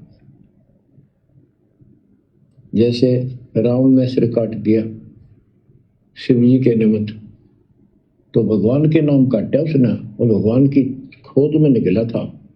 साधना गुरु गलत मिलने से उसको मार्ग गलत मिल गया। पिछले जन्म के संस्कारी ही इतने सैक्रिफाइस कर सकते, इतनी कुर्बानी कर सकते, वैसे नहीं हुआ करते। तो पिछले जन्मों में वो भगवान का भगत रहा है, फिर इतना बिगड़ गया कि राक्षस बन गया। क्या कह रहे हैं गुरुदेव कि पिछले किसी जन्म में ये भगवान का भगत रहा है और फिर आगे चलकर इतना बिगड़ गया कि राक्षस बन गया। एक बार फिर से सुन लो। इतनी कुर्बानी कर सकते, वैसे नहीं हुआ करते। तो पिछले जन्मों में वो भगवान का भगत रहा है, फिर इतना बिगड़ गया कि राक्षस बन गया। तो उस मालिक ने उसको 10 शीश वापस दिए, लेकिन बकवाद करी तो अंत बुरा हुआ। उसके कर्म में जो सिद्धि दिशे दीदी की उनसे धन दे दिया, वो धन भी यही छोड़ गया। गिरफ्त सर्व सोने की लंका होती, रावण से रंती, एक पलक में राज बिराजी जम के पड़े। एक गहरी शिक्षा है भाई और बहनों, गहरी शिक्षा। गुरुदेव कह रहे हैं किसी जन्म में, पहले के जन्मों में वो भगवान का भगत था, लेकिन मर्यादाओं में नहीं रहा, नहीं टिक पाया, और अब राक्षस बन के जन्मा, फिर राक्षस बन के, और भगवान ने आकर उसका वध करना पड़ा।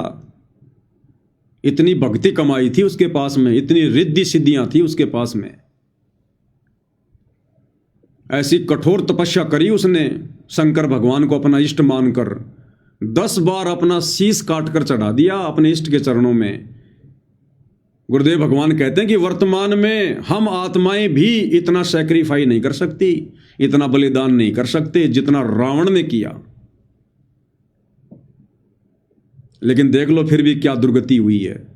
तो अगर इस कलयुग की पिछली पीढ़ी में आप और हमारा पैर फिसल जाता है, किसी भी कारण से हम रह जाते हैं, गुरु को मानुष मानने के चलते, मर्यादा तोड़ने के चलते, या अन्य किसी व्यभिचार के चलते, तो भाई और बहनों, आज हमारी भक्ति कमाई सतगुरु महिमा करके, सत भक्ति मंत्रों का जाप करके, 5 यज्ञ करके, इन मर्यादाओं को निभाकर, धर्म कर्म करके आज हमारी भक्ति कमाई किस कदर जमा हो रही है हमें आइडिया भी नहीं है। ये सूक्ष्म कमाई है, सूक्ष्म, हमें दिखाई नहीं दे रही, लेकिन ढेर लग रहा, ढेर।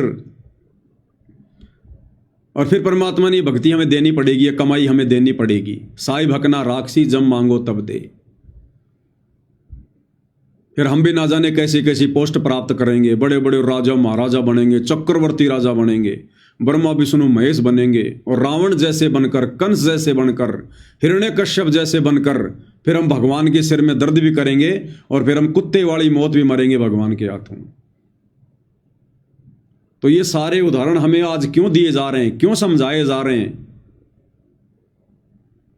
क्योंकि ऐसी अनेकों बार हमारी दुर्गति हो चुकी है, अनेकों बार आप और हम भी रावण की पदवी प्राप्त कर चुके हैं, कंस की पदवी प्राप्त कर चुके हैं। गुरुदेव ने बताया जब बंगाल की खाड़ी में मार्कंडे ऋषि ध्यान से चींटियों की बिल की तरफ देख रहे थे, इतने में वहां पर देवराज इंद्र आ गया और बोला, हे ऋषि जी, आप इतने गौर से क्या देख रहे हैं? तो मार्कंडे ऋषि ने कहा कि इंद्र, ये जितनी भी चींटियां हैं ना, असंख्यों लाखों की संख्या में, मैं देख रहा हूं कि इनमें कौन कौन चींटियां देवताओं के राजा इंद्र की पोस्ट पर रह चुकी हैं, इंद्र रह चुकी हैं। तो ये सुनते ही इंद्र के तो पसीने आ गए कि भगवान, ये चींटियां और इंद्र। क्योंकि भाई और बहनों, देवी देवताओं को परमात्मा के विधान का पता नहीं है। जो तत्व ज्ञान, जो मूल ज्ञान, जो सृष्टि का सार ज्ञान आज गुरुदेव ने आप और हमें दिया है, ये ब्रह्मा विष्णु महेश को भी पता नहीं है। इनकी हालत वर्तमान में ऐसी है जैसी गुरुदेव से उपदेश लेने से पहले आप और हमारी थी। हम भक्ति मार्ग का ABCD भी नहीं जानते थे, जो जैसा बोल देता था वैसा ही मान लेते थे। तो इंद्र के पसीने आ गए कि भगवान, ये चींटी और इंद्र की पदवी। बोला, आपने क्या देखा फिर? तो मार्कंडे ने कहा कि इन लाखों चींटियों में से केवल एक चींटी ऐसी है जो केवल एक ही बार इंद्र की पोस्ट पर रही है, और ये बाकी चींटियां तो गिनती नहीं है, इतनी बार इंद्र बन चुकी हैं और फिर 84 लाख योनियों में अपना कर्म भोग रही हैं। तो इसी प्रकार भाई और बहनों, आप और हम ना जाने कितनी कितनी बार कैसी कैसी पोस्ट प्राप्त कर चुके हैं, कितनी बार हम देवी देवता बन चुके हैं, देवताओं के राजा इंद्र बन चुके हैं, ब्रह्मा विष्णु महेश बन चुके हैं, रावण जैसे राजा बन चुके हैं, कंस बन चुके हैं, हिरण्यकश्यप बन चुके हैं, राम और श्री कृष्ण जैसे भी हम बन चुके हैं अवतार धार धार के। तब कहीं जाकर भाई और बहनों, इस पूरी प्रोसीजर से गुजरने के बाद हमें इस कलयुग की पिछली पीढ़ी में ये परमेश्वर के चरण प्राप्त होते हैं। ऐसी आत्माओं को फिर ये अनमोल सौभाग्य प्राप्त होता है। इसलिए गुरुदेव भगवान बार बार कहते हैं कि अब की बार मौका मत चूक जाना, तुम इस प्रोसीजर को पार करके आ चुके हो, मेरी बात मान जाओ, इस समय को ज्यादा मत बढ़ाओ, नहीं तो बहुत दुखी हो जाओगे। तो कहने का मतलब है, यदि हम भी वर्तमान में रह गए किसी कारण से, तो ये रावण जैसी दुर्गति भाई और बहनों फिर हमारी होगी। तो सारे देवी देवता बड़े दुखी, बड़े प्रसन्न, प्रसन्न तो कहां, उनके तो पसीने छूट रहे थे बेचारों के। तो सारे देवी देवता दुखी होकर फिर ब्रह्मा जी से कहने लगे, तो क्या रावण कभी नहीं मरेगा, इसका अंत नहीं होगा? प्रभु श्री रामचंद्र जी रावण के सीने को लक्ष्य बनाकर तीर क्यों नहीं मार रहे? तो ब्रह्मा जी ने कहा कि भाई इसके पीछे एक बहुत ही गूढ़ रहस्य है, बहुत ही गूढ़ रहस्य है इसके पीछे। अब गूढ़ रहस्य कुछ नहीं था भाई और बहनों, अब ये गूढ़ रहस्य आप और हमें समझ में आएगा। ये गूढ़ रहस्य आप और हमें समझ में आएंगे, ना उन देवी देवताओं के समझ में आए। और जैसा ब्रह्मा जी ने कहा वैसा फिर बिल्कुल भी नहीं हुआ, क्योंकि तीर रावण की छाती में नहीं, रावण की नाभि में मारा गया था। तो ब्रह्मा जी के आइडिया भी फेल हो गए थे। तो हम थोड़ा इसको सुन लेते हैं, छोटा सा वीडियो है ये, परंतु एक गजब की शिक्षा है आप और हम भगत भाई बहनों को भक्ति मार्ग पर दृढ़ करने के लिए। इंद्र कह रहा है डरता हुआ कि रघुवीर के बाण निष्फल हो रहे हैं। तो ये ऋषि जी कह रहे हैं कि नहीं नहीं देवेंद्र, प्रभु के बाण निष्फल नहीं हो रहे। इस प्रकार रावण का संहार कैसे होगा?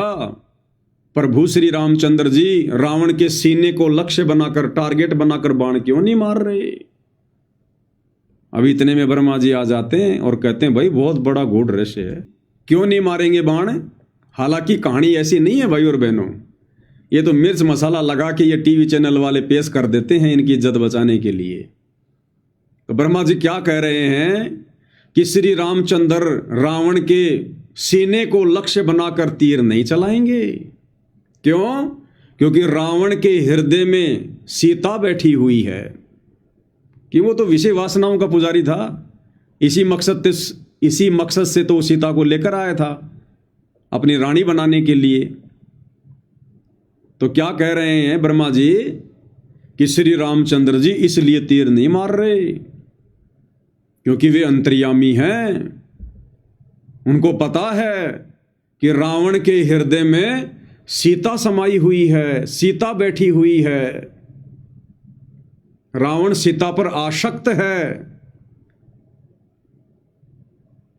और यदि प्रभु ने रावण के सीने में बाण मारा तो रावण के साथ साथ सीता माता भी मर जाएगी। और सीता माता के हृदय में प्रभु श्री रामचंद्र जी समाये हैं, तो सीता मरेगी तो प्रभु रामचंद्र भी मरेंगे। और रामचंद्र जी के अंदर तो सातों खंड, 9 खंड, सातों दीप, 14 भुवन, पूरी सृष्टि समाई हुई है। तो श्री रामचंद्र जी मर गए तो पूरी सृष्टि मर जाएगी। अब ब्रह्मा जी को यह नहीं पता, जिस समय वो रामचंद्र सरयू नदी में छलांग मार के उन्होंने सुसाइड किया, उस समय सारी सृष्टि खत्म क्यों नहीं हुई? अरे उस समय सारी सृष्टि क्यों नहीं मरी जब श्री रामचंद्र जी मरे थे सरयू नदी में छलांग मार के? तो ये तो इनकी अपनी अपनी पोप लीला है भाई और बहनों, लेकिन हमें क्या शिक्षा ग्रहण करनी है पहले इनका संवाद सुन लो, क्या कह रहे हैं ये। तो क्या कहा श्री ब्रह्मा जी ने,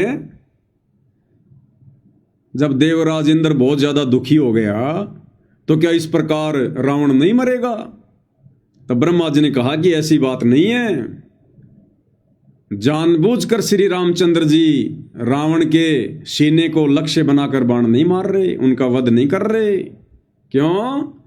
क्योंकि रावण के हृदय में सीता बैठी है, सीता के हृदय में रामचंद्र जी बैठे हैं, और रामचंद्र जी के उदर में तो पूरी सृष्टि समाई हुई है। इस अवस्था में यदि राम को मार दिया गया तो पूरी सृष्टि समाप्त हो जाएगी, पूरी सृष्टि का विनाश हो जाएगा। तो देवराज बोले फिर कैसे मरेंगे? तो ब्रह्मा जी कह रहे हैं कि बार बार तीर मारकर उनकी गर्दन काटकर श्री रामचंद्र जी रावण को व्याकुल करना चाहते हैं, रावण को विचलित करना चाहते हैं, उसका ध्यान सीता से हटाना चाहते हैं। और यदि एक पल के लिए भी, एक क्षण के लिए भी अगर रावण का ध्यान सीता से हट गया, उसी क्षण अंतर्यामी श्री रामचंद्र रावण को तीर मारकर समाप्त कर देंगे। अब भाई और बहनों, आप और हमने जो शिक्षा लेनी है वो क्या है? भाई और बहनों, हम जिस भक्ति मार्ग पर चल रहे हैं, उस भक्ति मार्ग में परमात्मा कहते हैं कि जब तक हंसा हमरी आना, आना यानी मर्यादा, आन कान, जब तक हंसा हमरी आना और काल लगे ना तेरा बाणा, जब तक मेरा भगत मेरी आन कान में, मेरी मर्यादा में रहेगा, तब तक काल तेरा कोई भी तीर, तेरा कोई भी दाव मेरे भगत के ऊपर नहीं लग सकता, क्योंकि सावधानी हटी और दुर्घटना घटी। अब आप और हमारे लिए क्या शिक्षा है भाई और बहनों? श्री रामचंद्र जी, हम इन लोगों के अनुसार चलते हैं। हालांकि जिस प्रकार से ये ब्रह्मा जी ने बात कही है, ये गलत है, सही नहीं है, क्योंकि गुरुदेव के तत्व ज्ञान से अब हमें समझ में आती हैं सारी बातें। जिस प्रकार से ब्रह्मा जी के अनुसार श्री रामचंद्र जी जानबूझकर रावण को नहीं मार पा रहे थे, सब कुछ पता होने के बावजूद भी रावण को नहीं मार पा रहे थे, उनकी मजबूरी थी। क्या मजबूरी थी? कि रावण के हृदय में सीता समाई हुई थी। इसलिए रामचंद्र जी तीन लोक के स्वामी होने के बावजूद भी, इतने प्रबल शक्ति के धनी होते हुए भी वो रावण का वध नहीं कर पा रहे थे। ठीक इसी प्रकार भाई और बहनों, जब तक हमारे हृदय में, एक भगत के हृदय में उसका सतगुरु समाया रहेगा, उसका परमात्मा समाया रहेगा, और मालिक अपनी वाणी में कहते हैं, गुरु भगता मम आत्म सोई और वाके हृदय रहूं समोई। कबीर भगवान कहते हैं कि जो गुरु का भगत होगा, पक्का भगत होगा जो गुरु का। अब गुरु का पक्का भगत कौन होगा? जो गुरु को भगवान मान के भक्ति करेगा, गुरु के प्रत्येक वचन में रह के भक्ति करेगा, गुरु की प्रत्येक मर्यादा का पालन करेगा, वो होगा गुरु भगत। तो परमात्मा कहते हैं, गुरु भगता मम आत्म सोई, यानी गुरु का भगत मेरी पक्की आत्मा होगी, और ताके हृदय रहूं समोई, और ऐसे गुरु भगत के हृदय में मैं कबीर सदा समाया रहता हूं, बैठा रहता हूं। और भाई कबीर भगवान जिसके हृदय में बैठ जाए, फिर उसका कौन विनाश कर देगा? हालांकि यहां पर गुरु भी परमात्मा ही है, और परमात्मा तो परमात्मा है ही, डबल रोल करते हैं अपना। तो आप और हम भगत भाई बहनों के हृदय में जब तक हमारे गुरुदेव, हमारे कबीर भगवान बैठे रहेंगे, तब तक भाई और बहनों ये काल हमें किसी भी प्रकार से हानि नहीं पहुंचा सकता। इसका कोई भी तीर, इसका कोई भी बाण हमारे ऊपर नहीं चलेगा, ये मजबूर रहेगा, इसका हर षड्यंत्र फेल हो जाएगा। जिस प्रकार रामचंद्र जी रावण को नहीं मार पा रहे थे, क्योंकि सीता रावण के हृदय में समाई हुई थी। तो जब तक हमारे सीने में, हमारे हृदय में, हमारे दिल में हमारे गुरुदेव भगवान की भक्ति वाली ज्योत मर्यादाओं के साथ में जलती रहेगी, ये काल रूपी राक्षस हमें कोई हानि नहीं पहुंचा पाएगा, नहीं मार पाएगा हमारे को। अब ये क्या करेगा हमारे को मारने के लिए? मारना मतलब हमारे को मर्यादाओं से नीचे गिराने के लिए, सतगुरु से हमारा ध्यान भटकाने के लिए। ये काल क्या करेगा? ये षड्यंत्र करेगा, चाल चलेगा। जिस प्रकार रावण का ध्यान सीता से हटाने के लिए ब्रह्मा जी के अनुसार रावण श्री रामचंद्र जी चाल चल रहे थे। क्या? बार बार रामचंद्र जी के शीश काट रहे थे, उसके रावण के शीश काट रहे थे बार बार बार बार, उसका ध्यान भटकाने के लिए, उसको विचलित करने के लिए कि अगर एक बार रावण का ध्यान एक क्षण के लिए भी अगर सीता से हट गया, उसी क्षण मैं तीर मारकर इसका नाश कर दूंगा। और अंत में रामचंद्र वर्मा जी के अनुसार इस योजना में सफल हुआ। बार बार उसके शीश काटने से रावण व्याकुल हो गया, विचलित हो गया और रावण का ध्यान सीता से हट गया। और जैसे ही रामचंद्र जी को पता चला कि ध्यान हट गया, उसी समय उसने वो तीर मार दिया और रावण का खात्मा हो गया। अब यही चाल भाई और बहनों, ये काल चलेगा सतगुरु के भक्तों के साथ में, क्योंकि काल को पता है कि इनके हृदय में इनके परमेश्वर बैठे, इनके गुरुदेव भगवान बैठे हैं। और जब तक वो परम शक्ति इनके साथ में है, उसका आशीर्वाद है, तब तक मैं इन आत्माओं का बाढ़ भी बाका नहीं कर सकता, बाढ़ भी। तो काल क्या करेगा? फिर वो श्री रामचंद्र जी की तरह हमें व्याकुल करेगा, हमें विचलित करेगा, हमारा ध्यान भटकाने का प्रयास करेगा, सतगुरु की मर्यादा तुड़वाने का प्रयास करेगा, सतगुरु के प्रति दोष पैदा करवाएगा अपने एजेंटों के माध्यम से, किसी को भी निमित्त बनाकर। आपके घर में, आपके परिवार में, आपके आड़ोस पाड़ोस में, जहां आप काम धंधा करते हैं, वहां किन्हीं को भी निमित्त बनाकर, उकसा कर आपकी मर्यादा तुड़वाएगा, आपके नियम भंग करवाएगा। और एक बार यदि हमारा नियम भंग हुआ, हमारी मर्यादा टूटी, या गुरुदेव भगवान के प्रति मन में जरा भी दोष आया, उसी समय श्री रामचंद्र जी की तरह फिर ये काल भगत के सीने में तीर मार देगा, अर्थात उसे गुरुपद और मर्यादाओं से नीचे गिरा देगा।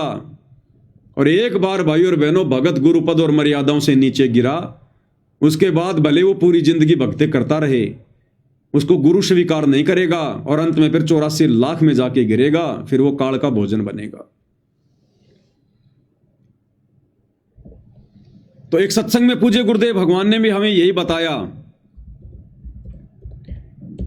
कि यदि आपके साथ में कोई 19-21 कर रहा है, बेवजह आपके साथ में वाद विवाद करता है, लड़ाई झगड़ा करता है, चाहे किसी का पति, चाहे किसी की पत्नी, चाहे किसी के माता पिता, चाहे किसी के सास ससुर, चाहे संगत में कुसंगत आपस में, भगत भाई, काल प्रेरणा से काल कुछ भी कारण बनाएगा। तो गुरुदेव भगवान ने बताया यदि आपके साथ कोई 19-21 कर रहा है तो वो काल करवा रहा है। काल किस लिए? भगत को विचलित करने के लिए। जैसे रामचंद्र जी बार बार रावण के शीश काट रहे थे, उसको विचलित करने के लिए, उसका ध्यान हटाने के लिए। ऐसे ही काल यदि हमारे साथ कोई 19-21 कोई कर रहा है, घर में, परिवार में, रिश्तेदारी में, भगत समाज में, तो भगत ने सतर्क हो जाना चाहिए कि ये काल अपना षड्यंत्र चल रहा है, ये मुझे गुरुपद और मर्यादाओं से नीचे गिराने के लिए, मेरी मर्यादा तोड़वाने के लिए सामने वाले में कुप्रेरणा कर रहा है। तो गुरुदेव भगवान कहते हैं वो काल करवा रहा, काल तुम्हें विचलित करवाने के लिए। और ऐसे में हमने क्या सावधानी बरतनी चाहिए, वो सावधानी भी बताई गुरुदेव ने। गुरुदेव ने बताया यदि आपके साथ कोई व्यर्थ में वाद विवाद करता है, लड़ाई झगड़ा करता है, तो आपने उसको पागल कुत्ता समझकर, आपने उसको पागल कुत्ता समझकर छोड़ देना चाहिए, उसके मुंह नहीं लगना चाहिए। शाकट और शवान को उल्ट जवाब ना दे, कहता हूं कहीं जात हूं। परमेश्वर की वाणी है कि साकट और शवान को उल्टा जवाब ना दे। सुनिए गुरुदेव भगवान के मुख कमल से परमेश्वर क्या कह रहे हैं। संसार कुछ भी कहे, वो तो जनता बोली, उसको पता नहीं, ज्ञान नहीं, वो तो आपके विषय में कुछ भी बोल सकते हैं। ना उनका दुख माने और ना उनका कहने तक अपने मार्ग से विचलित हो। इतनी बात याद अवश्य रखें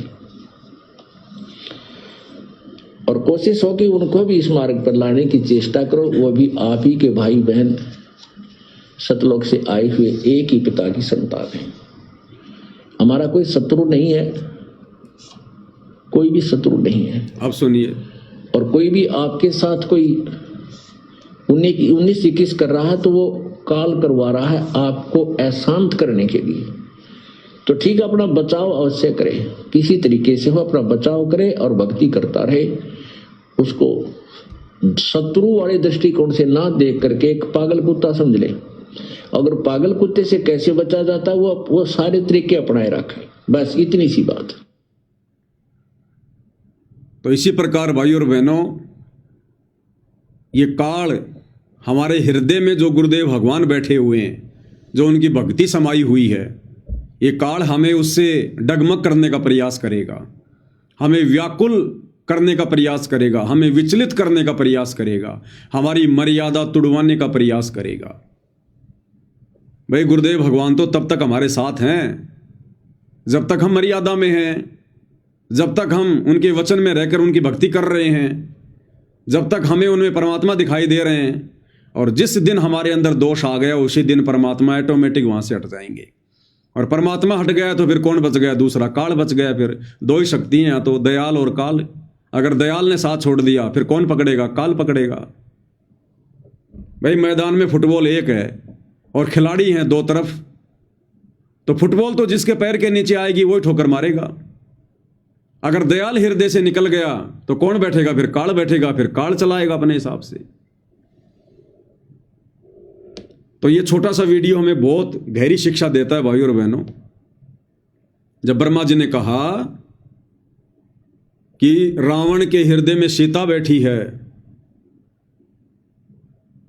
और सीता के हृदय में रामचंद्र जी बैठे हैं और रामचंद्र जी के उदर में सारी सृष्टि समाई हुई है, ऐसे में यदि तीर मार दिया गया और यदि रावण मर गया तो रावण के साथ सीता मरेगी, सीता के साथ राम मरेगा, राम के साथ में सृष्टि का विनाश होगा।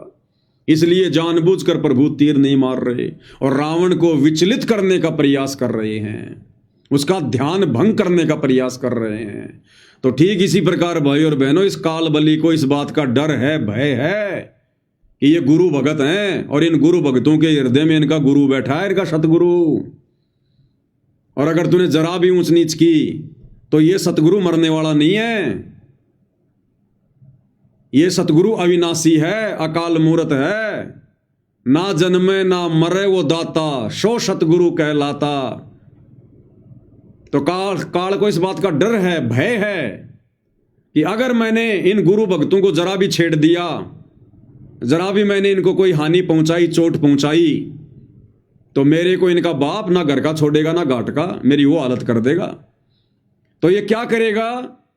ये दूसरा तरीका अपनाएगा, शाम दाम दंड भेद घटिया नीतियां अपनाएगा। ये दूसरों में कुप्रेरणा करके किसी के पति को कुप्रेरणा करेगा, किसी की पत्नी में कुप्रेरणा करेगा, किसी के सास ससुर में, किसी के माता पिता में, किसी की कंपनी के मालिक में, किसी के भाई में, किसी की बहन में या भक्तों में आपस में राग द्वेष फैलाएगा।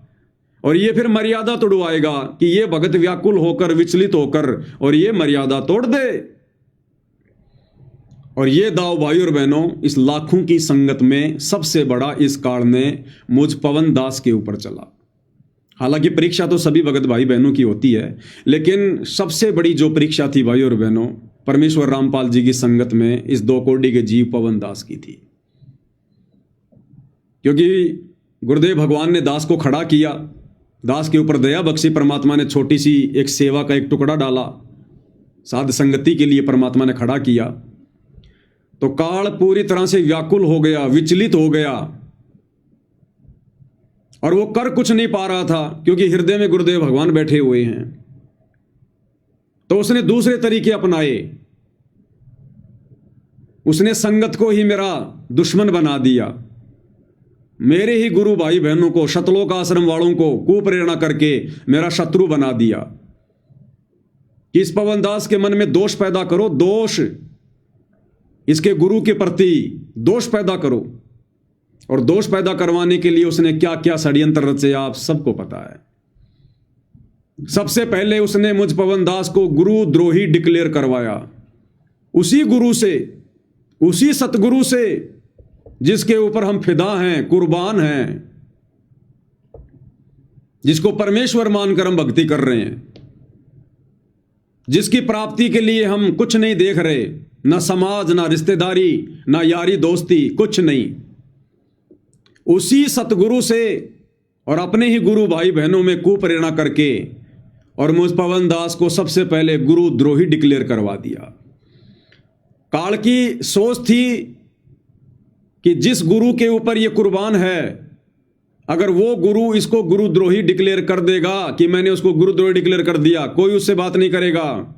और बहुत सारी ऑडियो आई, बहुत सारे लेटर आए, वीडियो आई कि मैंने उस जयपुर वाले पवन को गुरुद्रोही डिक्लेयर कर दिया है, वो संगत में कीड़ा है, फलाना है, दिखना है, उसकी कोई बात नहीं मानेगा, नहीं तो सबका नाम खंड हो जाएगा, मैंने उसको अपने मिशन से निकाल दिया।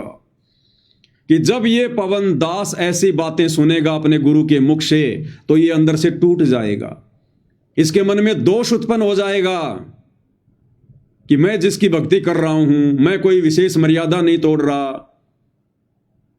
और वही गुरु अंतर्यामी होते हुए और मेरे को गुरुद्रोही कह रहा है।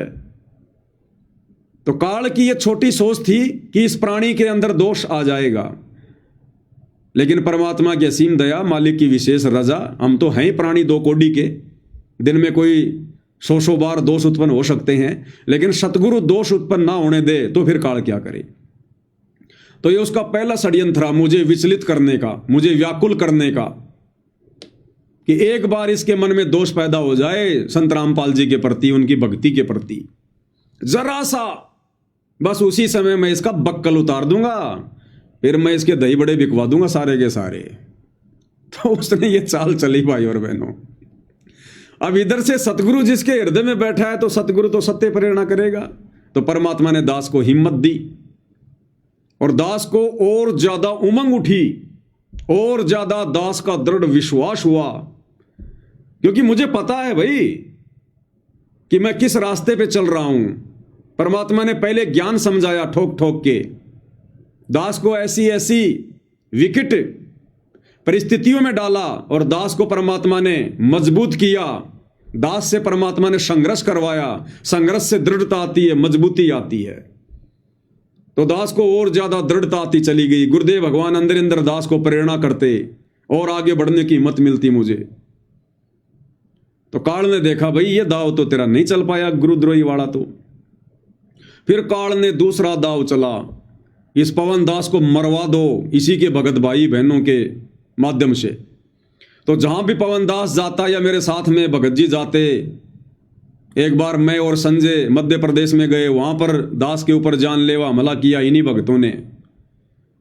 एक बार राजस्थान के टोंक में, देवली में दास और कजोड़ दास और जयपुर से कुछ एक भाई गए, वहां मेरे ऊपर और कजोड़ दास जी के ऊपर हमारी गुरु बहनों ने जो आश्रमों से जुड़ी हैं गुप्तांग पे लात मार रही, हमारे गुप्तांग पे, और 2-4 भक्तों ने हमारे को पीटना शुरू कर दिया, धे धड़ाधड़ धे धड़ाधड़। अब दास तो डरपोक आदमी है भाई और बहनों। तो दास ने देखा कि ये मारेंगे पीटेंगे, तो दास ने पहले क्या देखा कि कूद जा, क्योंकि ऊपर की मंजिल पे हो रहा था सत्संग। तो दास ने ऐसे वैसे दौड़ के देखा, तो देखा नीचे तो 2 गाड़ियां खड़ी हैं, मारुति वैन, और आश्रम वाले भगत उनमें से वो लठ निकाल रहे हैं। मैं पवन दास आज तेरी खोपड़े के बाल उड़ेंगे, और मेरे को फंस गए आज कजोड़ दास भी साथ साथ तेरे। तो दास ने नीचे देखा कूदने के लिए, तो दूसरी मंजिल पर थे, ऊंचे ऊंचे मकान थे। तो दास ने सोचा अगर कूदेगा तो तेरे हाथ पैर वैसे टूट जाएंगे, इससे अच्छा तो मैनेजमेंट वालों के 4-5 डंडे खा ले। तो दास ये सोचकर फिर वापस टेंट में आ गया। इतने में वो मैनेजमेंट वाले आ गए। अब उन्होंने तो भाई जैसे ही देखा मेरे को और कजोड़ जी को, उन्होंने तो कुछ नहीं देखा, हलवा राम रखा हुआ था गुरु जी को भोग लगाया हुआ, उसको ठोकर मार के फैला दिया। गुरुजी की जोत जल रही थी उसको गिरा दिया, गुरुजी की फोटो नीचे गिरा दी, और फोटो के ऊपर पैर रखकर अंधे होकर हम दोनों को मारने लग गए। बड़ी मुश्किल से परमात्मा ने दया बख्शी। फिर तो काल विचलित करने का प्रयास किया काल ने। फिर जयपुर में आकर मुझ पवन दास के घर पर, और ये बड़े बड़े सारनामी, बसंत सैनी, सतलोक आश्रम का वर्ल्ड कोऑर्डिनेटर देशराज, परवेश दिल्ली वाला, और भी बड़े बड़े भगत, 2 गाड़ियां भर के आई दिल्ली और हरियाणा से। और 2016 में मुझ पवन दास को घर में बंद करके किस प्रकार से लठों से जानवरों की तरह मारा। तो ये काल का दूसरा षड्यंत्र था, दूसरा दाव था कि इस पवन दास के मन में दोष आ जाए कि कहते हैं गुरु जी अंतर्यामी होते हैं, संत रामपाल जी तो अंतर्यामी हैं। तो क्या उस अंतर्यामी को इतना भी नहीं पता कि ये पवनदास क्या कर रहा है, गलत कर रहा है या सही कर रहा है, ज्ञान आधार से चल रहा है या क्या कर रहा है? और गुरुजी ने भेज दिए अपने परिवार वाले, गुरुजी ने भेज दिए अपने भाई के माध्यम से ये गुंडे मुझे मरवाने के लिए। क्या करूंगा मैं ऐसी भक्ति करके? छोड़ो इस भक्ति को, नहीं होगी हमारे से ऐसी भक्ति, और बहुत भक्ति है वो कर लेंगे। तो काल की ये छोटी और घटिया सोच थी कि इस प्राणी के मन में दोष आ जाएगा कि गुरुजी अपने परिवार को क्यों कुछ नहीं कह रहे। उनका परिवार तो सारे उल्टे काम कर रहा, राजनीति कर रहा, आरक्षणों में जा रहा, गुंडों की सीबीआई जांच कर रहा, भक्तों के दान का दुरुपयोग कर रहा। अपने परिवार के लिए तो गुरुजी कुछ नहीं कह रहे, और मुझ पवनदास के लिए बार बार कह देते हैं, और वो भी झूठ कि नामदान केंद्र पे चोरी करता था, 40 लाख रुपए चोरी कर लिए, फलाना दिखना। तो काल ने सोचा कि ये अब की बार जरूर नीचे गिर जाएगा। लेकिन भाई और बहनों, सतगुरुदेव की दया, मालिक की विशेष रजा, उनका आशीर्वाद, जैसे कुम्हार जब मटके को पकाता है तो एक हाथ अंदर रखकर सहारा देता है और ऊपर से हल्की हल्की चोट मारता है। तो गुरुदेव भगवान ऐसी लीला दास के साथ खेल रहे थे, तो दास का विश्वास और ज्यादा से ज्यादा बढ़ता जा रहा था कि भाई गुरुजी बार बार कहते हैं कि बच्चों ये सत भक्ति मार्ग है, और सत भक्ति मार्ग पर तुम्हारे साथ वही होगा जो तुम्हारे गुरु के साथ हो रहा है। तो दास की और हिम्मत बढ़ती चली गई। अब काल ने देखा भाई ये तो व्याकुल नहीं हुआ, ये तो विचलित नहीं हुआ, इसके हृदय से तो गुरु नहीं निकला। फिर काल ने 2022 में तीसरा षड्यंत्र रचा कि अब की बार तो ये फैल हो ही जाएगा, अब की बार इसी के गुरु से और इस 2 कोड़ी के प्राणी के ऊपर मुकदमा लगवा दो, मुकदमा, इसको जेल करवा दो। तो काल ने वो चाल चली, और सतलोक आश्रम वालों ने सतगुरुदेव भगवान को अपने जैसा मानुष मानकर मुझ पवनदास की झूठी शिकायतें करके, उल्टा सीधा बताकर, गुरुजी वो नाम दे रहा है, भक्तों से पैसे ऐंठ रहा है, फलाना और दिखना, सच्चाई नहीं बता रहे कि शंका समाधान की पुस्तक छाप दी उसने, भगत समाज को आपके प्रति वो दृढ़ कर रहा है, हमारे कुकर्मों की सच्चाई संगत को बता रहा, ये नहीं बताया, उल्टा सीधा। अब गुरु अंतर्यामी भैया, परीक्षा तो सबकी है, आश्रम वालों की भी है, मेरी भी है।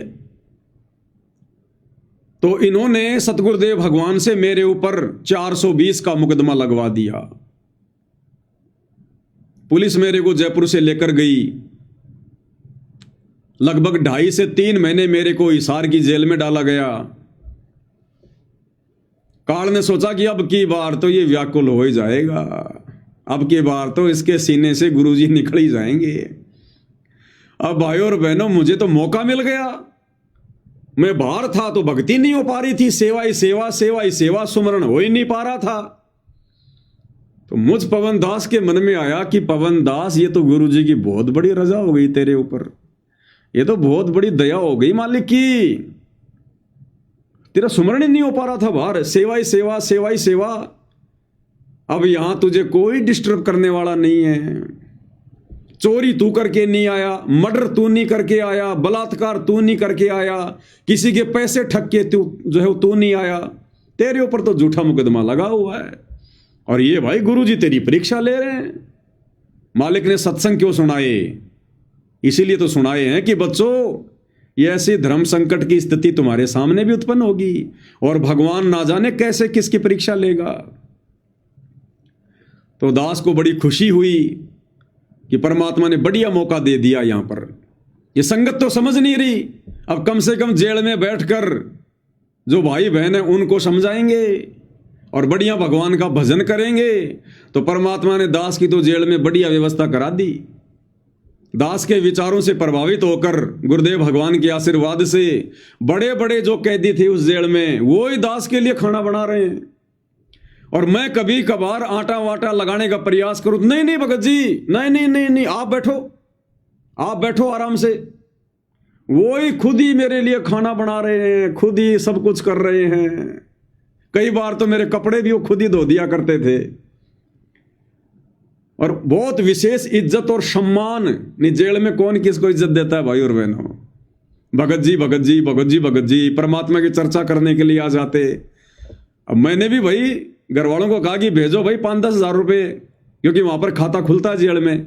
तो महीने के 10,000 रुपये घर वाले डाल सकते हैं हर एक जो जेल में बंद होता है उसके खाते में, तो वहाँ उसका पास बन जाता है, फिर कैंटीन से वो महीने में 10,000 का सामान ले सकता है। तो मैंने तो बिस्कुट के पैकेट रख लिए 4-5 बड़े बड़े कार्टून, और पहले लगाया गुरुजी को भोग, और उसके बाद जो भी मेरे पास आता उसको प्रसाद के रूप में एक पैकेट दे देता। अब उस पैकेट के लालच में रोजाना आने लग गए और बैठ के हम भगवान की चर्चा करते। मैं उनको कभी मीराबाई की कथा सुनाता, कभी इब्राहिम सुल्तान की सुनाता, वो भी बड़ा ध्यान से सुनते। और बढ़िया परमात्मा के दया से एक भी दिन, दास 2.5 महीने जेल में रहा, एक दिन भी दास को उन भाइयों ने खाना नहीं बनाने दिया। खुद ही मेरा खाना बनाया करते थे, मेरे बर्तन भी खुद ही धोया करते थे। परमात्मा ने ऐसी व्यवस्था करवाई दास की जेल में। और बाकी समय दास अपना सुमरण में लगा रहता था। सुमरण में, हालांकि आरती में नहीं कर पाया पूरी तीनों समय के 2.5 महीने, क्योंकि आरती वैसे मेरे को याद नहीं थी, और पुस्तक जेल में जो है मतलब ले जाना जो है वो अलाउ नहीं था। तो जितना वो आता था, कोई मंगलाचरण वगैरह या लास्ट का मेरे गुरुदेव भगवान का शब्द, वो दास गा लिया करता था। बाकी सुमरण ही सुमरण, सुमरण ही सुमरण परमात्मा ने दया बख्शी। और 2.5 महीने बाद में प्रथम ही प्रयास में परमात्मा ने दास की जमानत करवा दी। और जब दास ने जमानत लगवाई तो सतलोक आश्रम वालों ने हिसार कोर्ट के टॉप मोस्ट 5 वकील खड़े कर दिए मेरी जमानत कैंसिल करवाने के लिए। 5 वकील। लेकिन जज में परमात्मा ने प्रेरणा की और बोला नहीं, मैं इसको जमानत दूंगा, और उसने जमानत दे दी। तो यह काल का दूसरा षड्यंत्र था भाई और बहनों, मुझ दास को विचलित करने का, व्याकुल करने का, कि इसके मन में दोष पैदा करवा दो। अब भाई और बहनों, इतना होने के बाद तो अगर गुरु भगवान की विशेष छप्पर फाड़ VIP रजा ना हो तो आप और हम तो 2 कोड़ी के जीव में भाई और बहनों। 50 बार दोष आ जाए, 50 बार। लेकिन मेरी तो उल्टी उमंग बढ़ती चली गई, उमंग बढ़ती चली गई। ये भगवान, आप तो इतिहास बनवा रहे हो, इतिहास। इस कुत्ते को चुना आपने परमेश्वर इस परीक्षा के लिए, इस 2 कोड़ी के जीव को आपने निमित्त बनाया। ये भगवान, ये सेवा तो ब्रह्मा विष्णु महेश को भी नसीब नहीं है। इस सेवा के लिए तो सृष्टि के बड़े बड़े देवता लोग भी जो है वो तरसते हैं। सतगुरु के मिशन में इस प्रकार से नियुक्त बनकर, निमित्त बनकर सेवा के लिए। तो दास का विश्वास 7वें आसमान पर। और जैसे दास की जमानत हुई उसके बाद 7 संगतियां पहले से कहीं ज्यादा चली, पहले से कहीं ज्यादा वीडियो बने। उसके बाद ही गुरुदेव की पुस्तकों पे वीडियो, विशेष संदेशों पे वीडियो, जा जाकर 7 संगतियां की हमने मालिक के आशीर्वाद से। और मालिक ने डगमग नहीं होने दिया। तो काल ने देखा, भैया अब इसका क्या करूं मैं, इसकी तो औकात लग नहीं रही है, तो 2 कोड़ी का जीव है, इसके ऊपर किसी प्रबल शक्ति का हाथ है। लेकिन वही बात है भाई और बहनों, काल फिर मानता थोड़ी है। फिर काल ने 2-2.5 साल बाद में, अभी थोड़े दिन पहले जब ये आश्रम वाले परशुराम की जयंती में गए और दास ने जब एक वीडियो बनाया, एक छोटे से शब्द को पकड़कर इन्होंने धार्मिक भावना भड़काने का मेरे ऊपर फिर से बहादुरगढ़ में एक झूठा मुकदमा और लगवा दिया, धार्मिक भावना भटकाने का। अब देखो परमात्मा ने फिर कैसी रजा बख्शी। इन्होंने ही उस पुलिस वाले को बुलाया, मेरे ऊपर FIR करवाई, और वही पुलिस वाला परमात्मा ने मेरा रक्षक बना के भेज दिया। अब इस बात को सोच सोच के मैं तो और गदगद हो गया, मेरा तो और विश्वास बढ़ गया। ये परमात्मा, आज ये मनोज दास की, मुकेश दास की जो पिटाई हुई है, आज ये मेरी पिटाई होनी थी। और मालिक, आपने कैसे उस पुलिस वाले को भेजकर इस दास को पिटाई से भी बचवा लिया, और ये लीला करके आपने मेरे विश्वास को और ज्यादा बढ़ा दिया। तो ये काल का चौथा प्रयास। अब आगे ये 5वां प्रयास करेगा या नहीं करेगा, 6वां करेगा नहीं करेगा, ये जाने, इसका काम जाने। हम तो अपने गुरुदेव भगवान के आश्रय हैं। जीवन और मृत्यु हमारे पूज्य गुरुदेव भगवान के हाथ में है। और गुरुदेव भगवान ने स्पष्ट कर रखा कि बच्चों, अब तुम्हारे ऊपर काल का विधान लागू नहीं है। अगर आगे भी मेरे को जेल होती है और कोई मुकदमा होता है तो वो काल के द्वारा नहीं होगा। काल चाहे लाख कोशिश करवाए, उसमें मेरा भला होगा। मेरे गुरुदेव के द्वारा वो मेरी परीक्षा होगी, मुझे दृढ़ बनाने के लिए, मेरे विश्वास को चेक करने के लिए। क्योंकि अब तक गुरुदेव भगवान कदम कदम पर मेरे साथ ही रहे हैं, तो आगे कौन सा मुझे अकेला छोड़ देंगे। और जो भगत भाई बहन इसी प्रकार अपने गुरुदेव पर, अपने इष्ट पर इस कदर दृढ़ होकर लगेगा, विश्वास करेगा, मन में भी कभी शंका पैदा नहीं करेगा, भक्ति मार्ग से कभी कदम पीछे हटाने की नहीं सोचेगा, तो कौन सा परमात्मा फिर उनका साथ छोड़ देंगे। और आज देख लो सत्सेवक भाई बहनों के साथ गुरुदेव भगवान कदम कदम पर है, कदम कदम पर छाया की तरह साथ चलते हैं गुरुदेव भगवान। जो बच्चा गऊ की नजर में यूं साईं को संत, और भक्तों के पीछे फिरे भगत वत्सल भगवंत। तो भाई और बहनों, ये गुरुदेव भगवान की विशेष रजा के बिना संभव नहीं है। काल तो हमें डगमग करने का प्रयास करेगा, ये तो विचलित करने का प्रयास करेगा, ये अपने भोजन को इतनी आसानी से सतलोक नहीं जाने देगा, ये तो सारे घटिया कर्म करेगा, घटिया नीतियां अपनाएगा, संगत में कुसंगत पैदा करके उनके भी कर्म फुड़वाएगा। लेकिन आप और हमारा टारगेट केवल आत्म कल्याण होना चाहिए, आत्म कल्याण। हमने संसार से यदि पीठ मोड़ी है, मुंह मोड़ा है, तो अपने गुरु को प्रसन्न करने के लिए, अपनी आत्मा के कल्याण के लिए। और जब हम इस कदर आगे बढ़ चुके हैं, 90% हम ये सफर तय कर चुके हैं, तो अब आगे का जो 10%, 10% समय जो सफर बचा हुआ है, भला अब हम कैसे पीछे को ये कदम हटाकर कायरता पेश कर सकते हैं। गुरुदेव भगवान ने बताया इस परिस्थिति में यदि कोई पीछे हटेगा भक्ति मार्ग से, वो तो कायर होगा, कायर। परमात्मा कहते हैं छाती से छाती मिले, मिले नैन से नैन। और आगे मालिक की वाणी क्या कहती है, छाती से छाती मिले, मिले नैन से नैन, और जोगी बोले बैन। ऐसी कुछ वाणी है परमात्मा की। यानी जो सूरवीर होते हैं, सूरवीर, शेर, संत और कोयल के बच्चे, परमात्मा कहते हैं ये केवल आगे को बढ़ते हैं, आगे को, ये पीछे कदम नहीं हटाते। संत सूरमा शेर हैं, गरजे और गाजे, और बाकी दुनिया तो भेड़ है जो बिद के और बाजे। तो मालिक कहते हैं सूरमा हमेशा आगे को कदम बढ़ाते हैं, बैक नहीं होते, क्योंकि हमारा मकसद किसी का बुरा करना नहीं है।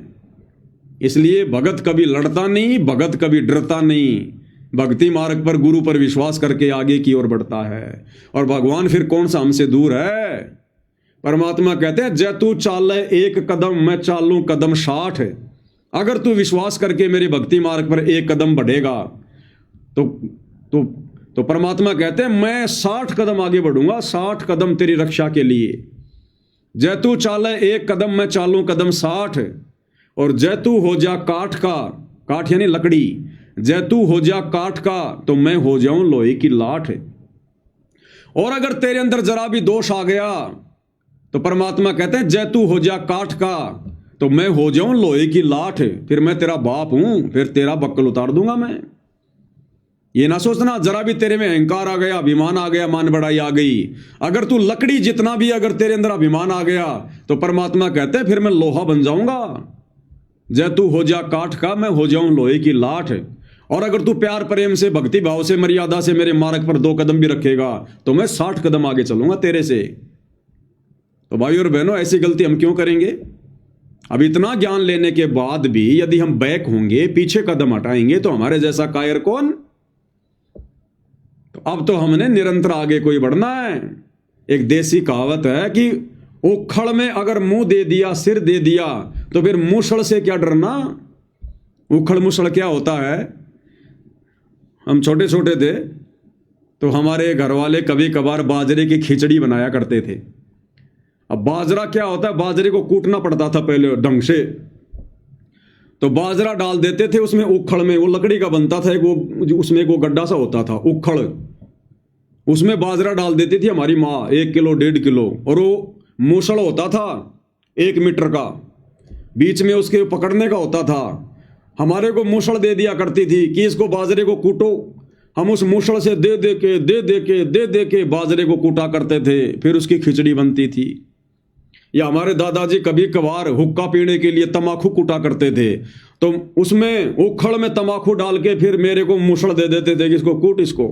अब मैं खांसता रहता था, छींकता रहता था और उस तमाकू को कूटता रहता था, और दादा की तमाकू बना के दिया करता था। तो देसी कहावत है कि यदि आपने उखड़ में सिर दे दिया, तो फिर ऊपर से मूसल से क्या डरना।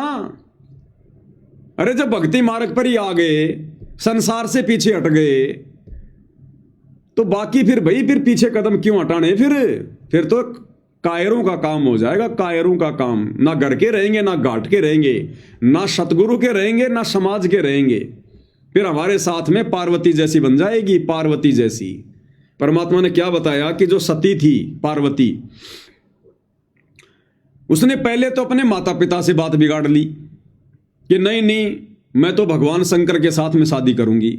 जबकि उसका जो बाप था, उसका जो पिता था सती का, राजा दक्ष, वो इस शादी के खिलाफ था कि मैं शंकर के साथ से तेरी शादी नहीं करूंगा। वो तो ऐसे ही रहता है बिल्कुल, ना कभी नहाता है, सिल्ड बिल्ड रहता है, राख वाख लपेट के रहता है, गले में सांप वगैरह, या आएगा तो मेरी बेइज्जती करवाएगा कि तेरे को यही दामाद मिला। लेकिन पार्वती ने कहा, क्योंकि उसके पिछले संस्कार थे, उसने कहा कि नहीं, मैं शादी करूंगी तो उन्हीं के साथ करूंगी। तो जैसे तैसे था, उन दोनों की आपस में शादी हो गई। अब शादी होने के बाद पार्वती शंकर जी के साथ चली गई, यानी उसने अपने माता पिता की बात ना मान के उसने उनसे भी वैर भाव मोल ले लिया। फिर वो वहां चली गई। अब कुछ दिनों के बाद में उसने भगवान शंकर से भी अपनी बात बिगाड़ ली, क्योंकि एक बार शंकर जी और पार्वती कहीं जा रहे थे। उसी समय विष्णु अवतार रामचंद्र जी को नारद जी के श्राप के कारण 14 साल का वनवास मिला हुआ था और सीता का अपहरण हो गया था। तो रामचंद्र जी व्याकुल थे सीता के वियोग में, रो रो कर जानवरों से पूछ रहे थे, पेड़ों से लिपट लिपट कर रो रहे थे, हाय सीते, हाय सीते, किसी ने मेरी सीता देखी क्या। तो ऊपर से शंकर जी ने उनको नमस्कार किया, प्रणाम किया। तो पार्वती ने कहा कि भगवान आप किसको नमस्कार कर रहे हो। तो शंकर जी ने कहा कि ये भगवान हैं विष्णु जी, रामचंद्र रूप में लीला कर रहे हैं और इनकी पत्नी को रावण उठा ले गया। अब पार्वती की ये बात हजम नहीं हुई कि भगवान ऐसे थोड़ी रोता है, मैं तो इसकी परीक्षा लूंगी। तो शंकर जी ने कहा कि इसकी परीक्षा मत ले लेना, अगर तूने सीता का रूप बना लिया तो तू मेरे लायक नहीं रहेगी। सीता मेरी भाभी है, भाभी माँ समान होती है। अगर तूने मेरी माँ का रूप बना लिया फिर मैं तुझे पत्नी रूप में स्वीकार नहीं करूंगा। उस समय तो उसने कह दिया कि नहीं बनाऊंगी। बाद में शंकर जी अपने काम धाम में चले गए। पार्वती काल प्रेरणा से सीता का रूप बना के कि देखती हुए भगवान है क्या, भगवान होगा तो मुझे पहचान लेगा। अब पार्वती सीता का रूप बना के रामचंद्र जी के सामने खड़ी हो गई। उसी समय काल ने रामचंद्र जी की बुद्धि ऑन कर दी और उसने पहचान लिया। खुद की पत्नी को तो पहचान नहीं पा रहा कि मेरी पत्नी को कौन ले गया, और शंकर की पत्नी को पहचान लिया जो सीता रूप बना के आई थी। यह भी काल का भयंकर जाल बताया गुरुदेव ने। यानी किस ब्रह्मांड के प्राणियों का चाहे अवतार हो चाहे देव देवता, इनका रिमोट काल के हाथ में है, जब चाहे जिसकी बुद्धि ऑन कर दे, जिसकी बंद कर दे। तो उसने कहा कि हे दक्ष पुत्री माया पार्वती, भगवान शंकर को कहां छोड़ाई। अब उसने देखा इसने तो मुझे पहचान लिया। झट से उसने पार्वती का रूप धारण किया और कहा कि भगवान शंकर ठीक कह रहे थे, आप तो लीला कर रहे हो। ये कह के चली गई। उधर से काल ने शंकर जी का रिमोट दबा दिया, उनको प्रेरणा कर दी कि आज ये परीक्षा लेके आई है, तेरी माँ का रूप बनाया, तेरी भाभी का। घर आकर उसने पूछा गई थी, तो उसने मना कर दिया कि नहीं नहीं जी मैं तो नहीं गई। फिर ज्यादा टाइट होके कहा तो उसने हाँ भर ली कि हाँ मैं गई थी।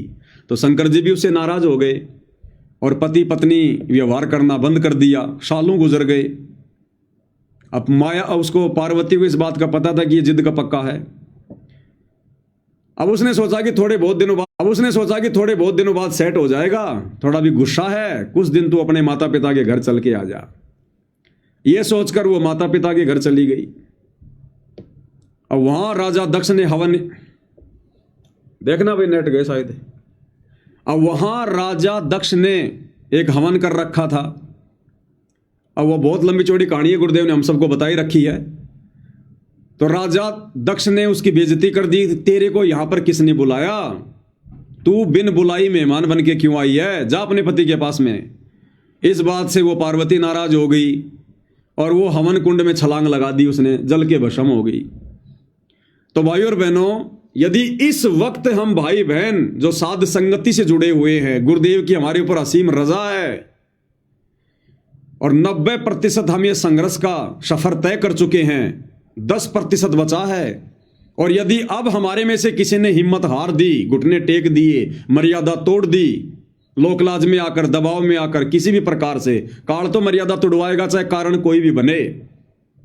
यदि मन में दोष आ गया किसी भी प्रकार से, तो हमारे साथ में भाइयों और बहनों फिर पार्वती जैसी बनेगी, जो ना घर की रही ना घाट की रही। माता पिता से बात बिगाड़ के तो शंकर से शादी कर ली, और फिर शंकर के साथ भी बात बिगाड़ ली। तो जगत से, समाज से दुश्मनी मोल लेकर, मर्यादाओं को लेकर, इन परंपराओं को छोड़कर हमने सतगुरु की शरण ग्रहण की, समाज को हमने अपना दुश्मन बना लिया। और अब अगर सतगुरु के भी यदि हम भगत बनकर नहीं रहेंगे, वफादार बनकर नहीं रहेंगे, मर्यादाओं में रहकर भक्ति नहीं करेंगे, अगर इन्होंने भी हमारे को रिजेक्ट कर दिया शंकर जी की तरह, तो हमारे साथ में फिर पार्वती जैसी बनेगी, जल के मरना पड़ेगा, फिर दुर्गति होगी फिर हमारी, फिर कोई रास्ता नहीं है फिर दूसरा। इसलिए भाइयों और बहनों, परमेश्वर की बहुत बड़ी दया, बहुत बड़ी मेहर, गुरुदेव भगवान के सत्संगों का जो सार निकाला जा रहा है उन्हीं के आशीर्वाद से। लाखों की संगत है गुरुदेव भगवान की, लेकिन उन तक ये वीडियो नहीं पहुंच रहे। उन सभी लोगों के फेसबुक अकाउंट इन आश्रम वालों ने मोबाइल हाथ में ले लेके बंद कर रखे हैं कि पवन दास इज लाइव, कर दो ब्लॉक। स्पेशल सेवा लगती है इन आश्रमों में, स्पेशल सेवा, कि इन बेचारे भोले भाले भक्तों की मोबाइल पकड़ो, फेसबुक पे जाओ, पवन दास का अकाउंट सर्च करो, पवन दास इज लाइव, और उसको ब्लॉक कर दो वहां से। इस कारण से इन भाई बहनों के पास हमारे वीडियो नहीं पहुंच पा रहे। इन लाखों भक्तों के फेसबुक के अकाउंट आश्रम वालों ने बंद कर रखे हैं। इसलिए परमात्मा कहते हैं सकल पदार्थ है जगमाही, और भाग बिना नर पावे नाही। तो आप और हमारा भाग्य खुला हुआ है, जो गुरुदेव भगवान ने हमें साथ संगति से जोड़ रखा है। ये गुरुदेव भगवान के सत्संगों के ऊपर जो वीडियो बन रहे हैं, ये हमें सुनने को मिल रहे हैं, हमें बहुत सारी चीजें समझने को मिल रही है, दिन प्रतिदिन हम दृढ़ होते जा रहे हैं। तो बताओ हम गुरुदेव भगवान की महिमा क्यों ना करें, उनका दिन रात गुणगान क्यों ना करें। ऐसी असीम रजा, ऐसी दया तो देवी देवताओं पर भी नहीं है, देवी देवताओं पर भी, जो परमेश्वर ने अपने लाखों की संगत में से हम चंद सत्सेवक भाई बहनों के ऊपर कर रखी है। तो भाई और बहनों, हमने इसी प्रकार से पूज्य गुरुदेव भगवान की इस अनमोल रजा को बना के रखना है, उनका आशीर्वाद अपने शीश पर बना के रखना है। और ये आशीर्वाद और उनकी रजा तभी तक रहेगी जब तक हम गुरु को परमात्मा मानकर और हर प्रकार से उनके वचन में रहकर, उनकी मर्यादाओं में रहकर, प्यार प्रेम से, राग द्वेष ईर्ष्या को त्याग कर इस भक्ति मार्ग पर लगे रहेंगे अपनी आत्मा के कल्याण के लिए। तो गुरुदेव भगवान की बहुत बड़ी दया, बहुत बड़ी मेहर, आगे परमेश्वर रजा करेंगे तो दास फिर से उनकी महिमा में शामिल होगा। तब तक गुरुदेव भगवान हम सभी को आज्ञा दें, आशीर्वाद दें। इसी के साथ आज की साथ संगति को विराम देते हैं। बंदी छोड़ सतगुरु रामपाल जी परमेश्वर जी की जय हो।